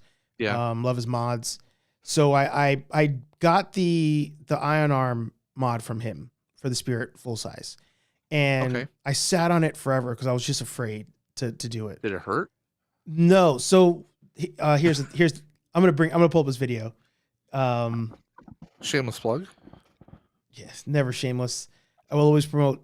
I mean, Great Scott, Tools and Talent, Frank and Geek, like all of them. Imperial Tech Shop. If I can if I can squeeze it in the budget, I'm gonna get the pack stand that Tools and Talent has. Yeah. Because I mean I wish I had time to get it for Nickel City Con. Because I just love the because I want to test it out first, see how well it works as a pack stand. But I mean, it's pretty ingenious. Something you can just, slap it on your Alice frame because it's magnetic, and then pull it out. You have your pack stand on the go instead of carrying a guitar stand. So, okay. So, hang on, let's get some. So install the cat block with the provided screws. Again, don't over tighten them and accidentally strip it out. This is metal screws going into plastic. Sorry, that was The too loud. cap block is available Okay. in silver or in black. Here we go. Nice. So all this is great. For the video using your Here we measure go. the top rod at about 1 inch. So go ahead and mark that with a marker and cut Easy. using your hacksaw. And be careful. That metal piece, when it gets cut, is going to be hot. So don't burn your fingers. Oh, yes. Okay, now you want to cut the other part of the ion rod that's going to go on the bottom of the ion arm cap. I measured it out at about 5.5 inches, but you can cut it to whatever length you feel works best for your proton pack. Remember, it's always good to cut it a little bit longer and go back and make it shorter because you can't go the other way around. That's literally what held me up this whole time. Because Okay. with me, I don't have patience. I'm not like whenever With me, I don't have the clamp. I didn't have that either. I was going to go buy that at Harbor Freight. They were sold out. And I was like, all right, well, that's a reason for me not to do it yet. So I sat on this mod for like months. And then I'm like, you know what? I'm just going to go for it. So I already had a handsaw. I was trying to hold it down with my hand. I would wasn't almost think like a pair of vice grips to hold it steady, like really tight, and then try to cut it your boy. freehand. But that's your- all kinds of dangerous. Your boy ended up holding it and then grabbing a Dremel and just There, cutting. just grind all the way through. Hey, Oh, yeah. that's honestly, it worked though, right? It worked. And I was Okay, scared. then. Sparks were flying, a lot of sparks flying.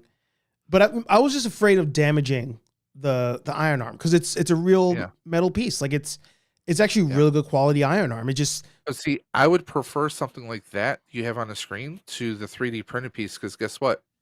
I have to print a new one anyways. It snaps that easy. It snaps that easy because it's just plastic. It's just PLA. Now, if I had a copper PET G or something stronger, it might be a little bit more durable. But even though I'm a big proponent when it comes to 3D printing, one accidental knock, this whole thing is falling apart. But here's the thing. It's breaking apart right there. I'm going to disagree on one thing though. It might have to do with your settings because the 80% pack, when I took it to Comic-Con the first year, Uh-huh. I ended up taking a taxi both directions because I was so tired when it was done. And when I got out of the cab, the pack fell out of the cab, fell Okay. on the ground. The iron arm took a huge blunt of the fall, and the rod only like slightly bent a bit. It didn't fully snap. So I'm wondering if it has to do with your settings on the infill, I guess, of your iron arm that it broke that and that's easily. the thing, just to show you, it is. Oh, yours is hollowed out. 100% solid. Oh, you're solid. no- Okay. Yeah, there's no. So my thought is, if I turn it this way, so that I would just so get a real metal piece. Yeah, that's He- what I want to do at some point. I'm going to see if I can get something possibly this weekend, like either we have an Ace Hardware here in our island, or about 10 minutes away, I can bike right up to Home Depot and just get what I need from there. Oh, wait, you already know of one that does it? Well, no, like if I have the right measurement for the rod that I need, and I can ask them to cut it for me right there, Home Depot. So I asked. Well, actually, I didn't ask. I was talking to Great Scott, See? and he was like, "Oh, if he's like, don't worry. If you mess up, just go buy a sewing needle from Home Depot, from Michael's." That's what he used to use back in the day. That's what a bunch of people used to use. Oh, and just cut up the sewing needle, Yeah. So, like, for example, like I mean, this, like a knitting needle, you mean, yeah, or sewing? a knitting one like these.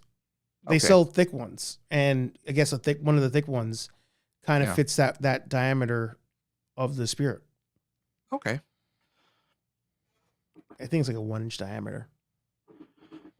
So Yeah, good. I actually paid for the instructions Mhm. for the Q pack, because there's a person on Etsy Oh, selling yeah. the full instructions. Like they give you the breakdowns of the bolts and everything you need, Mhm. which is where I went and I ordered a bunch of these on Amazon, and I Mhm. was able to source them. Yeah. So I bought a bunch of those. They're like various sizes and everything, and that's what I've been using to assemble the pack. Oh wait, so, you I got mean- you got a pack that had multiple sizes in it. Well, no, what I did, the Q pack, there's like different size bolts you need for like when you Right. first screwing the parts together, and then for other parts, like I need different sizes for when I am going to be mounting the motherboard on, obviously. Right. So there are different things that require different sizing, like the ion arm. This is different sizing than what you see when you're bonding some of the parts together. A lot of parts I use for the 3D glue, the 3D printing glue on here. I still have to put some screws on the transistor. I'm Mhm. trying to get the camera to get it just right. Oh, So don't I worry. still have to put I a got few you. screws there. So I mean, it's just like little nooks and cranny stuff. But I definitely think if you're building a pack from scratch, that's a good source to get because they gave me plenty. Like there's like it tells you, oh, you need 20 of this, you need 46 of this screw. Mm. So they give you like exact counts and what like are for example, move this out the way. Like I have different screws here. No, that's my junk one. But I have like a bunch of different sets, so I'm gonna have everything that I'm gonna need plus extras. Yeah. So it's always good to have. So there's that. I'm gonna But actually. So I have some hex screws downstairs, but there's a guy. He's been modding his wand, and those are all different sizes. yep. Whoop, almost spilled out, but yeah, you can get these like Harbor Freight. Oh, okay. But Yeah. I got these on Amazon, so Send me a link or the picture, please.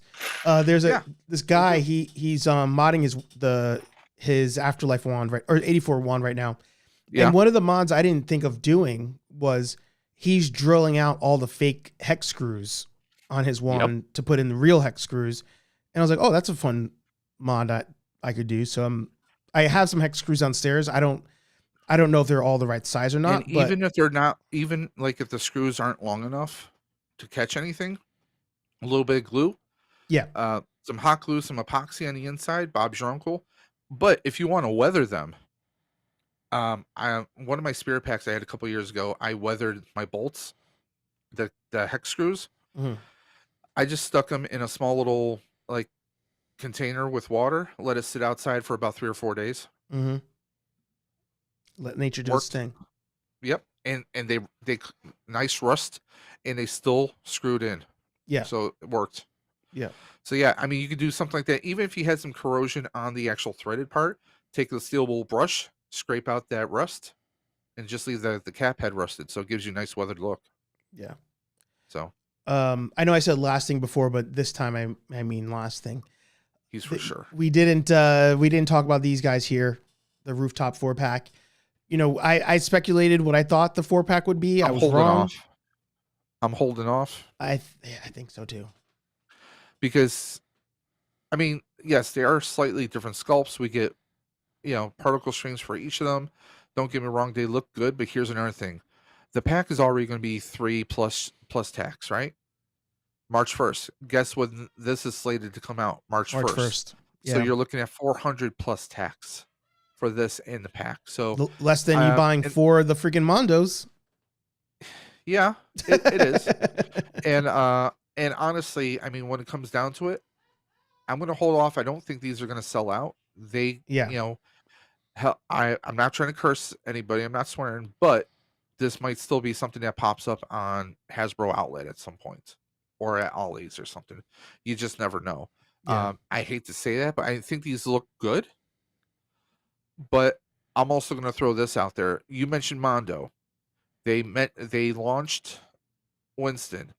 I don't think I'm going to go in on a 2-pack. I think I'm just going to get Winston by himself. Mm. So hear me out.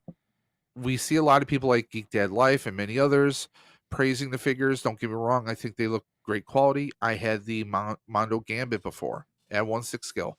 Fantastic quality, amazing accessories. So I have no fears there. But the fact of the matter is you're launching a 3rd pre-order when the first one hasn't shipped yet. I think that's going to rub people the wrong way. I think it might cause some people to play the long game because guess what? They are still listing Peter and Peter and Egon for pre-order. Yeah, the only as ones that were timed singles. out were the Yeah. 2-packs. Yeah, the timed ones. So I mean, if Sandman is something you absolutely have to have. Now, here's the thing. Look at him. How posable is he? Just the arms and the head? That's He's it. just Yeah. a solid piece. I mean, Yeah. hypothetically, someone who does resin printing or even 3D printing could potentially print something like this out. Rosebud. Don't get me wrong. Rosebud is a great ghost, but you're probably going to get that with Winston.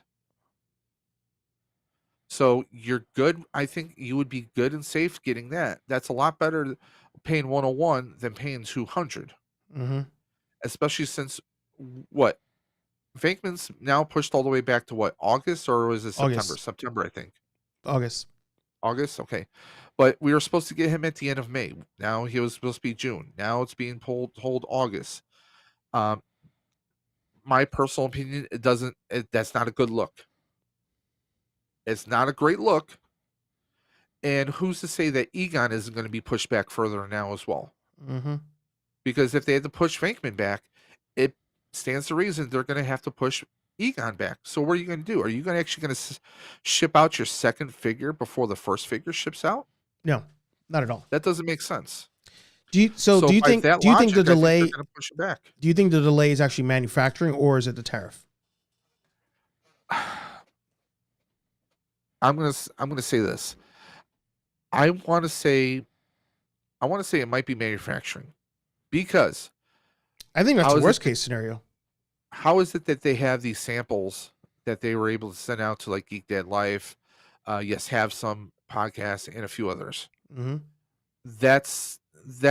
And nothing against them, okay? Because obviously you have to have a product and you need to push it out. You want people to see, hey, take a look at these figures. These are amazing. They're great posability. Look at the accessories. You can do this with it. You can do that with it. That's great.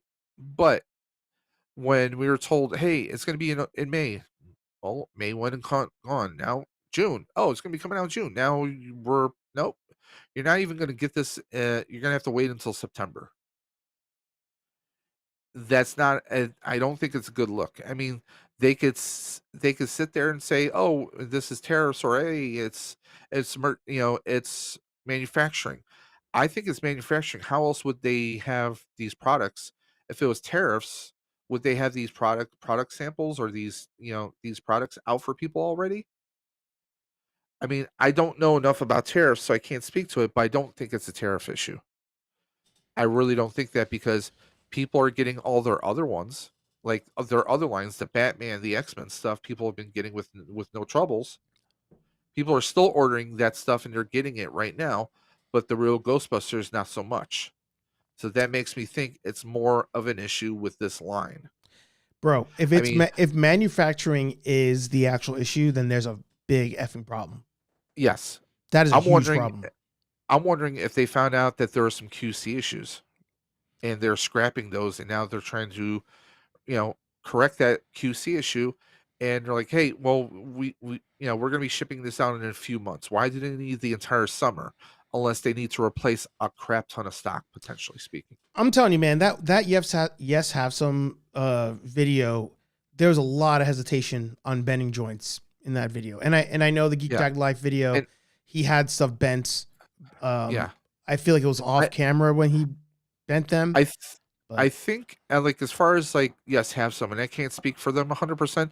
I don't know what their experience is with Mondo. If this is their first Mondos, they're going to be nervous in the service. That's why I got the Gambit when I did, because I got a great deal on him at the time on Entertainment Earth, and when I got him in hand, I was like, okay, this is going to be my test.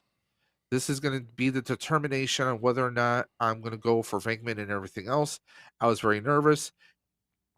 Gambit, even with the coat, he was very posable, even with the coat. So that rested my hesitation. It put my mind at ease. But there could be QC issues with everything else. I mean, the hose is supposed to be like an actual hose. Yeah. A tube that bends and turns all different directions. Same thing with the trap. But I'm wondering if they had issues with, depending on when it was shipping and where it was shipping from. We all know there's issues when it comes to extreme weather changes. Okay. If they were stored in cold temperatures and now they're in warm climate, maybe they examine a few of them. Are like, oh crap, These are snapping. We need to do something about this. Mm-hmm. So now they're scrambling to do something else to fix the issue. I Mm-hmm. mean, that's just one random thought I have. But for me, it doesn't sit well that we don't have these in hand just yet. Yeah. It's cool. Okay, so looks like is this okay? So right here in this one, you get Rosebud. I just call him Rosebud. I don't know what his actual name is, but I call him Rosebud. So we get Rosebud on the sled, and you get Sandman being pulled into the trap. So I feel fine with that because that's what I wound up doing with Venkman. I didn't get Mm-hmm. Sam Hain, Mm-hmm. but you got Sam Hain being pulled into the trap. So you still have that representation without spending that extra 100 bones. Mm-hmm. Mm-hmm. Plus, with those big figures, you don't have to worry about space. You can just focus on, okay, we got him, you know? Let But I will me. say this. Oh. Go ahead. Mhm. Oh no. Go ahead. I was gonna say, from the box art, the box art looks freaking amazing. But I think I'm gonna be tempted to try and 3D print the containment unit from Real Ghostbusters Might as as a well. background piece. Might as well. You know. So. I have my issues with this line. This Yes. is a figure line I've wanted. I posted about it. I thought Super 7 would be the ones to make it. I went back and I found a reel where I talked once these were announced and said, "Oh, I'm so excited because now we're gonna have these 6-inch line figures, and because they're smaller than the other Mondo figures, they're gonna be a lot cheaper. They weren't as cheap as I thought they would be, but here's the thing: right now, like you said, we're in our third figure combo right now, Yeah. and Our third pre-order period. there's a lot of people like myself that are on the fence about this line in general because we feel like the price is crazy. Like I feel like the price is absolutely insane. But here's the thing. If you, my friend who I trust your opinion, if you had Venkman in hand right now and were like, "Bro, this is $100 figure." That would hold so much weight in my decisions towards these figures. And I think that's something that is getting missed here when they're continuing to roll out the pre-orders without a lot of people having the first wave in hand. There's Yeah. so many people are like, I would buy this. It makes no sense. And the only person telling me to buy this that has it in hand is friends with somebody at Mondo, which is Yes Have Some. Like I Yeah. don't trust his opinion. Now, yeah, I mean, with nothing against Craig and the crew at Yes Have Some, obviously, if we knew people, if we were schmoozing if with you're a regular Hasbro and person, with yeah. these people, and if they're just sending stuff at no cost, or who knows, maybe these are his orders. Maybe he actually did order the stuff, and they just said, "Hey, let's move your order to the head of the line." Mm-hmm. But the thing is, these are well-known channels. These are channels that do numbers that we can only dream of. Let's be honest. Mm-hmm. Okay. Yes, Have Some, and also Geek Dad Life, and there's a few others. There's I'm blinking on his one name. There's one guy who Well, he's Toysha's not got even it a too. real Ghostbusters. Toysha's, yeah. He even said he's not really a Ghostbusters fan, but he was reviewing it anyways. Mm-hmm. Okay. When you have these big names, obviously you're like, you're like, oh yeah, oh, of course they got it in the hand, but they know people. Now, if they had said, oh, a bulk of our orders are going to be shipping out in August or September, but we're going to go ahead and we do have a batch of figures that are going to be hitting the first 100 orders we're able to ship out right now, and then those people got them in hand, and you got those honest reviews.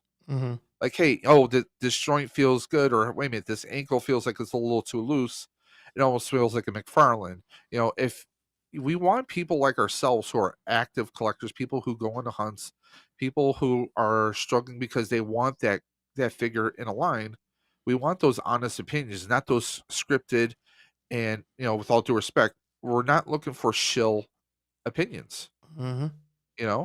Because I mean, with all due respect, yes, these are people who are well known because they know the people in those companies. They talk with them on a regular basis, and it's just they are commercials. Let's be honest. Yes, Have Some, Geek Dad Life, Toy Shiz. They're well known people. I mean, that would be like what's it like if Shartimus was reviewing these. Shartimus gets everything before anything else comes out, so it's like, well, yeah, you can trust his opinion, but also, he's obviously not really having, not having to pay for it, or if he does pay for it, I'm sure he's being compensated in some shape or form in some kind of way for those. So again, it's just like you said, if I was reviewing it, you would take more stock into it because I'm giving it an honest opinion. You know, I'm no professional, but when your friends gives you an opinion like, "Hey, this figure's great. You got to get this." Or "Hey, I just saw this movie, Archer. You got to go see this movie. You can't miss this movie." When your friends give you that opinion, that insight, you're like, "Okay, you're more inclined to jump on it then." You know? Mm-hmm. Yeah. But like when people are like you said, when someone's holding a figure and you're like, "Oh, and take a look at this picture right here," but you don't see them actually moving it. Like they're Mm-hmm. holding it with kid gloves. You have hesitation in the back of your mind, and you'd be a fool not to have hesitation. Let's be honest. Yeah. Yeah. I mean, at this point, I would love to have gotten, not Sandman, Boogeyman. I would have loved to, if I was to buy a combo, that would have been the combo to get. Actually, I watched the episode with my wife a couple days ago, but I was a What little, did she think of it? she enjoyed it.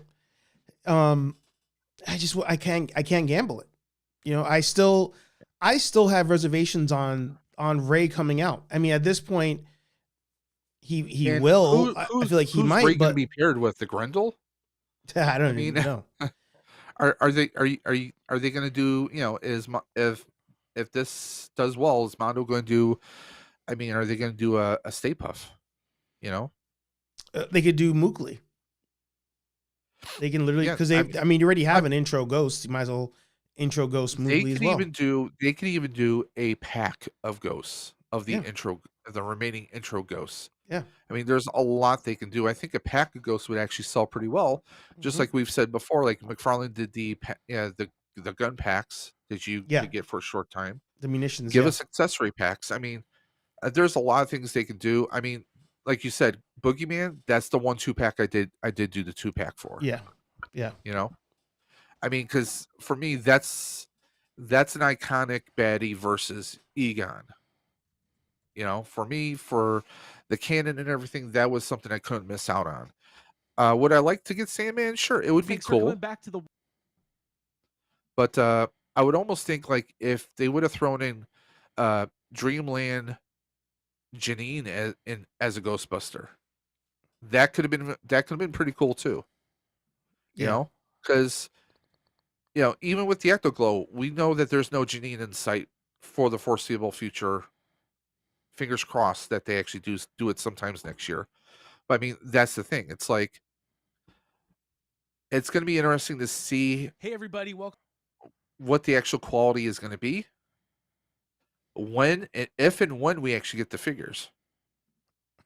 If You know, at this point, well, no, if, I hate to say that if and when, but I mean, it's cool when I mean, don't get me wrong, that box art looks great. To have a firehouse as your like dial piece, that's a built-in dial right there. It looks great. But I mean, to me, that picture right there, I mean, he looks great. Now, I wonder if these are stands that come with him, I don't. Yeah, that I don't know.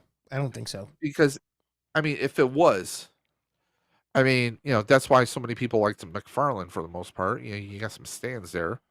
Um, I'm wondering, like, questions I have about this is obviously the joints. They look pretty good. He poses them, but also take a look at where the joints are in the front. It looks like it's a little bit lighter towards the knee. So I'm wondering, are we going to have rubbing of the paint over time with that? Is that brown going to fade at the kneecaps where you have the joints, where you have the overlap?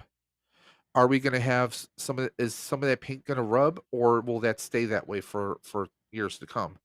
You know, is it going to be recommended to take like a hair dryer or a hot air gun on a very low setting just to heat up the joints, just to be safe? You know, those are concerns I have. Are the joints going to get looser over time, or are they going to have a nice solid feel for at least a couple of years? Those are Yep. concerns I have. You know? I would be so effing livid if I went to bend something and a joint broke like it was a NECA figure. Holy crap, man. Holy As crap. I have had that happen. Kino, rest in peace. Same. I glued him together so he really can't pose anymore. But I mean, I like how the pack, how the straps go over and then kind of insert. It's a I do magnet. like that. It's a magnet Yeah, to keep the pack on there. yeah. Dude, this is I a like that. $50 figure, man. I'm like, that's $50, man. Yeah, but you know what though? An argument can be made for Mafex, SH Figure Arts. You know, those arguments have been made by plenty of people. Yeah. Do I think that this is a $50 figure? Do I think this is a $100 figure? I don't think it is, but this is the best RGB figure we've ever had. And for the foreseeable future, probably one of the best ones we'll probably ever have a chance to get. So it's that FOMO, you know, it's that you only live once kind of deal. Like, Yeah. I mean, you're like, you know, you're like Diamond Select 2 Yeah. Oh, for sure. because the Diamond Select ones had a bunch of resale because people didn't like how they ultimately turned out. When I look at Sam Hain's body, though, I have hesitations. Mm. It looked too much like the Watcher Build-A-Figure from Marvel Legends. Mm. How it was like you had that round kind of torso and then a small body that went on top. Mm-hmm. That gave me flashbacks to that. So that's one thing why I was like, I'll hold off on that. Now I will say this: I would have felt better paying a hundred or more for Venkman if there was a small LED, like a little battery that went inside the wands, so the tip would light up and you could have that particle stream effect Yeah. actually glowing. I would have loved something like that. I think the trap looks really good. It's great that the cartridge actually comes out, Yeah. and I'm hoping that that's something we can kind of play with if there was a containment unit. But I think in the meantime, I'm going to look at possibly printing one. Yeah. I mean, even if you don't do the 200 one, getting Sam Hain being pulled into the trap looks great. Yeah, for sure. And for those who play Spirits Unleashed, that's pretty much how he looks going into the trap too.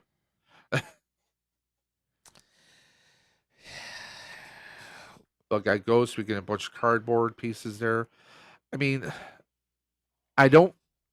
Would I have liked to get the full size Sam Hain? Sure.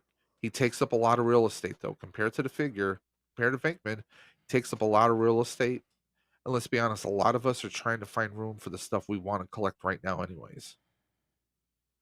I know it was a tough sell for me for like, okay, $101 plus tax and shipping. I'm like, uh, but I was like, I went in on it because I'm like, I can't miss out on this, you know? But now that I know that the figures are going to be on pre-order moving forward in the future, I'm like, well, I don't have to jump in if I'm not planning to necessarily do the 2-pack. I can hold off and do it at a Yeah. later point in time I probably would have felt and different not if this have to worry didn't, about the secondary markets. you know, who knows? If this didn't launch at the same time as the HasLab, maybe I would have felt different. But Yeah. the fact that the HasLab was equivalent to the same price with a freaking car, you know, that's Yeah. where I really struggled on it. Where if that wasn't a factor, maybe I would have been like, hey, this isn't that bad, you know? Yeah. But you know, I'm hoping, I had this random thought. I'm hoping that we get a wrench thrown in all of our plans and an RGB pack gets announced by Spirit Halloween. And then it's like, I'm not spending money on anything else. Well, I'm going to say this. A spirit pack would not be that hard of a sell. It wouldn't be that hard of a That sell. thing would sell Listen, out so fast. it wouldn't be hard for them to do because all they have to do is have one big shell Yep. with 3 LED lights. You don't even have to have a power cell light anymore, Nope. you know? And if they were smart, that the yellow compartments that that gray hose is surrounded, you could have that as a hiding spot for something. That could like slide open Yep. like a bread cabinet kind of Yep. thing. You could just slide that open. You could use that for storage Yep. or just for reaching in and doing some electronics. Yep. And I mean, it's not that hard of I mean, all they have to do is do the molding. It's not that hard. they could design it. I mean, hell, they could even, work with someone who does 3D printing, design that as one solid shell, have the hook on the other side, have it where you could put an RGB ghost trap on the side. And I mean, you don't have to worry about lights. I mean, you could have a single LED light and maybe like a large heavy switch, like they Yep. do on the wand in the cartoon, and they have like a little LED light towards the tip of it, or not even have that. You know, I mean, there's so much they can do. And they could bring. I definitely think they can keep the cost down. Yeah. It would probably be cheaper than the 1-to-1 scale spirit packs that they have right now. They could I w- probably market if they're under 200 or even 180. I would think possibly, I was even hoping that they would announce a new or full bundle size. bundle an RGB trap with it Yeah. and keep it at the same price point as the current pack is going for. You Yeah. know, I was I mean, it's thinking doable. that, they sell so much of those that, I mean, they made the deluxe trap, but I was like, this would be a good year for them to drop a new version of the RGB it. full size or do an RGB. One of the two. I mean, you got Ecto Glow coming out.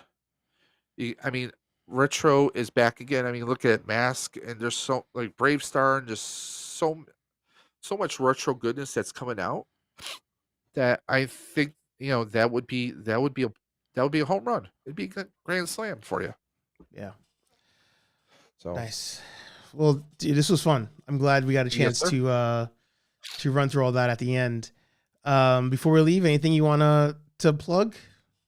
Well, if anyone wants to check out any of my Stream for the Cure videos on Dave's Dimension, Ride for Roswell is less than a week away. Well, no, Nice. it's just over a week away.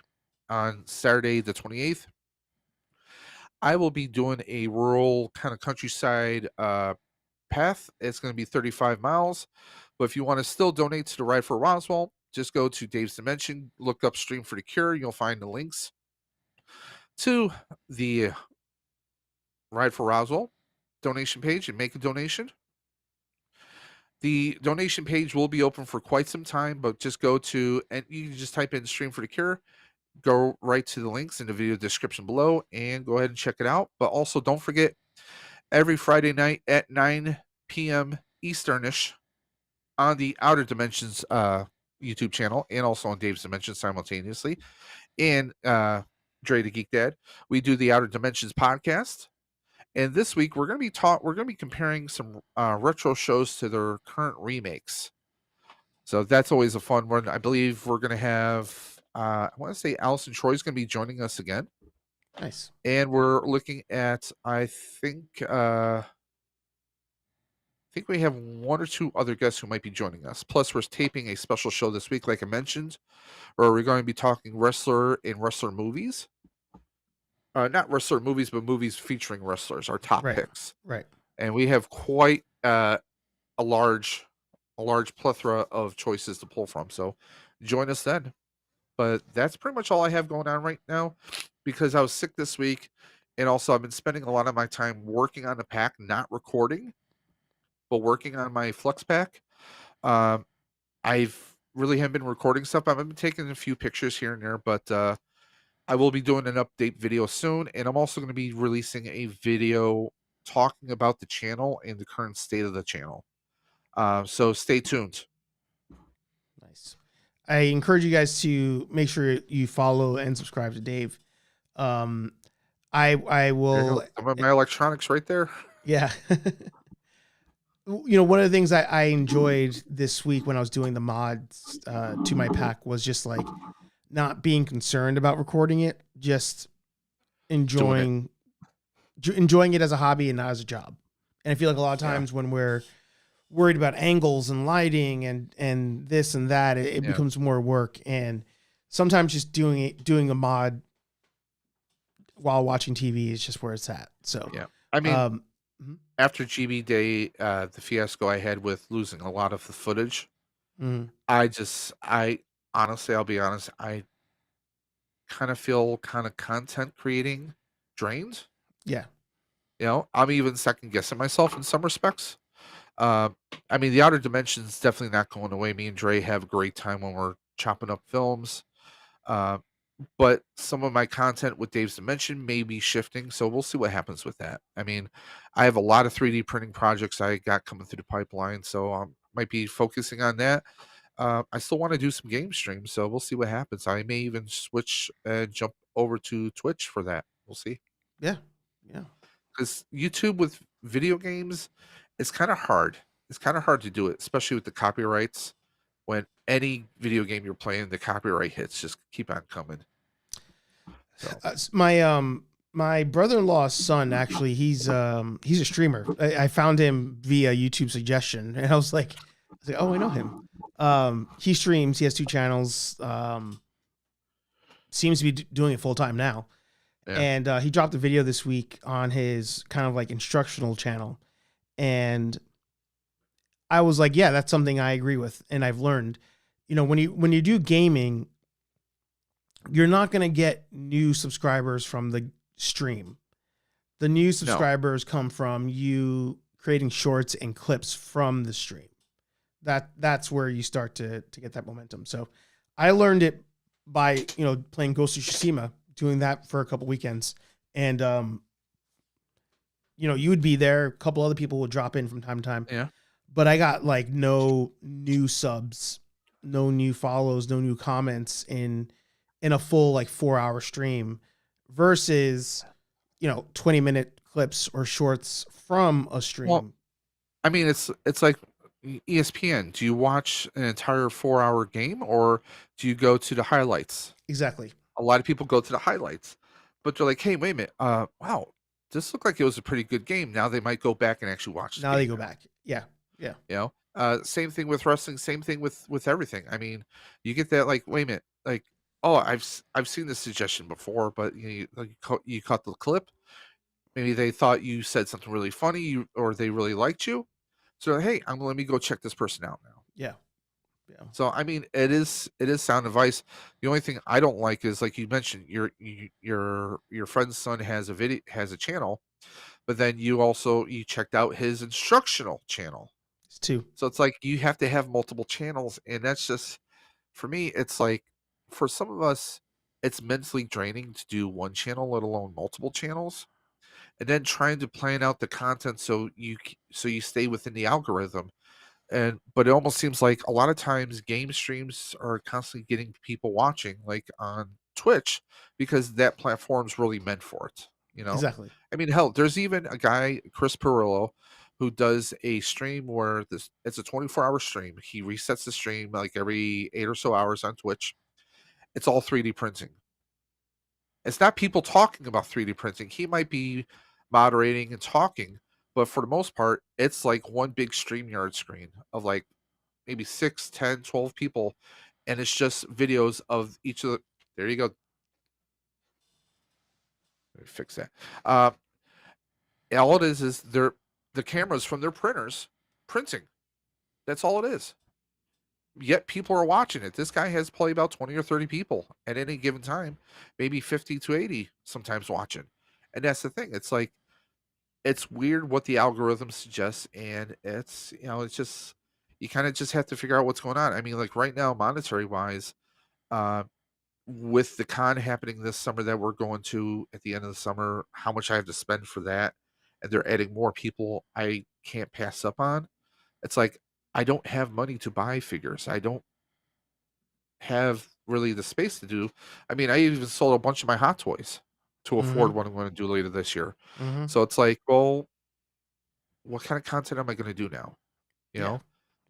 The pack has been a fun project, but the other thing I want to do, it's going to be kind of a big thing I want to do, but it's going to work out for the remainder of this year.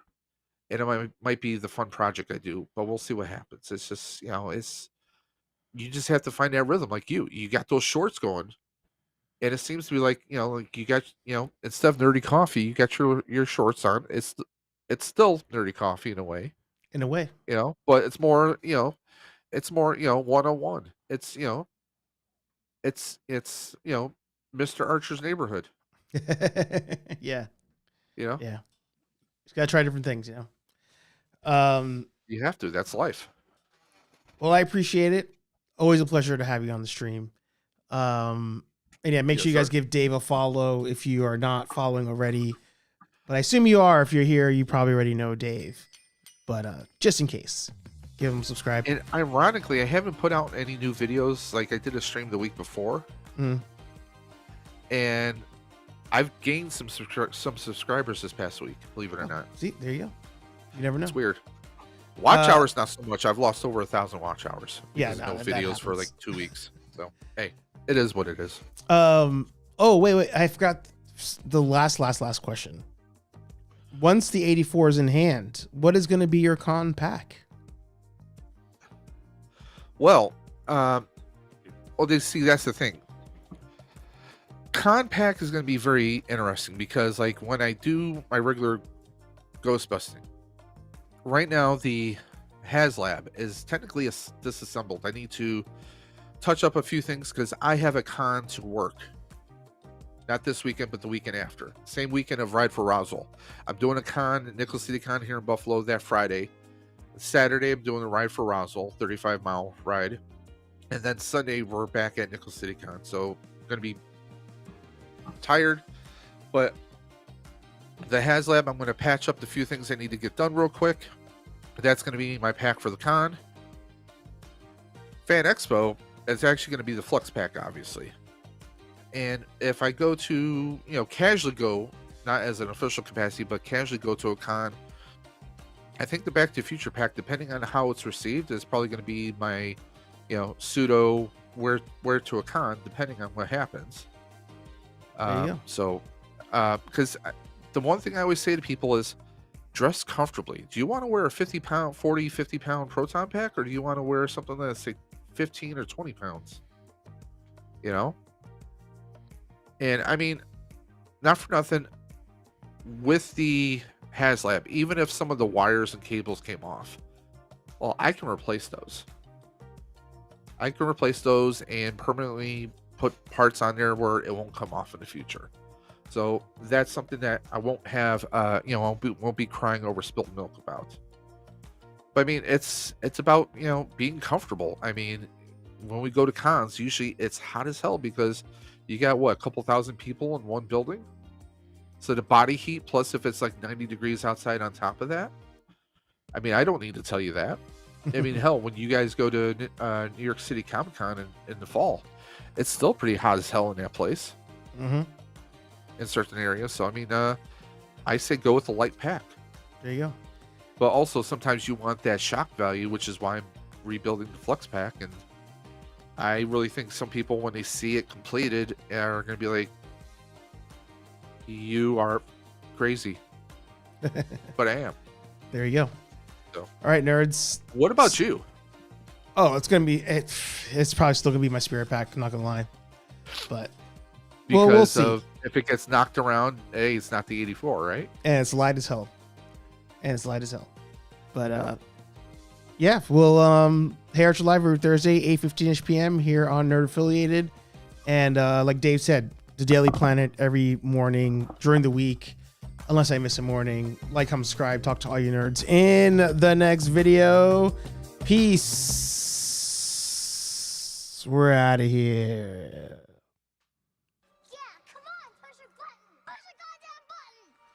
Austin 316 says I just whipped your ass.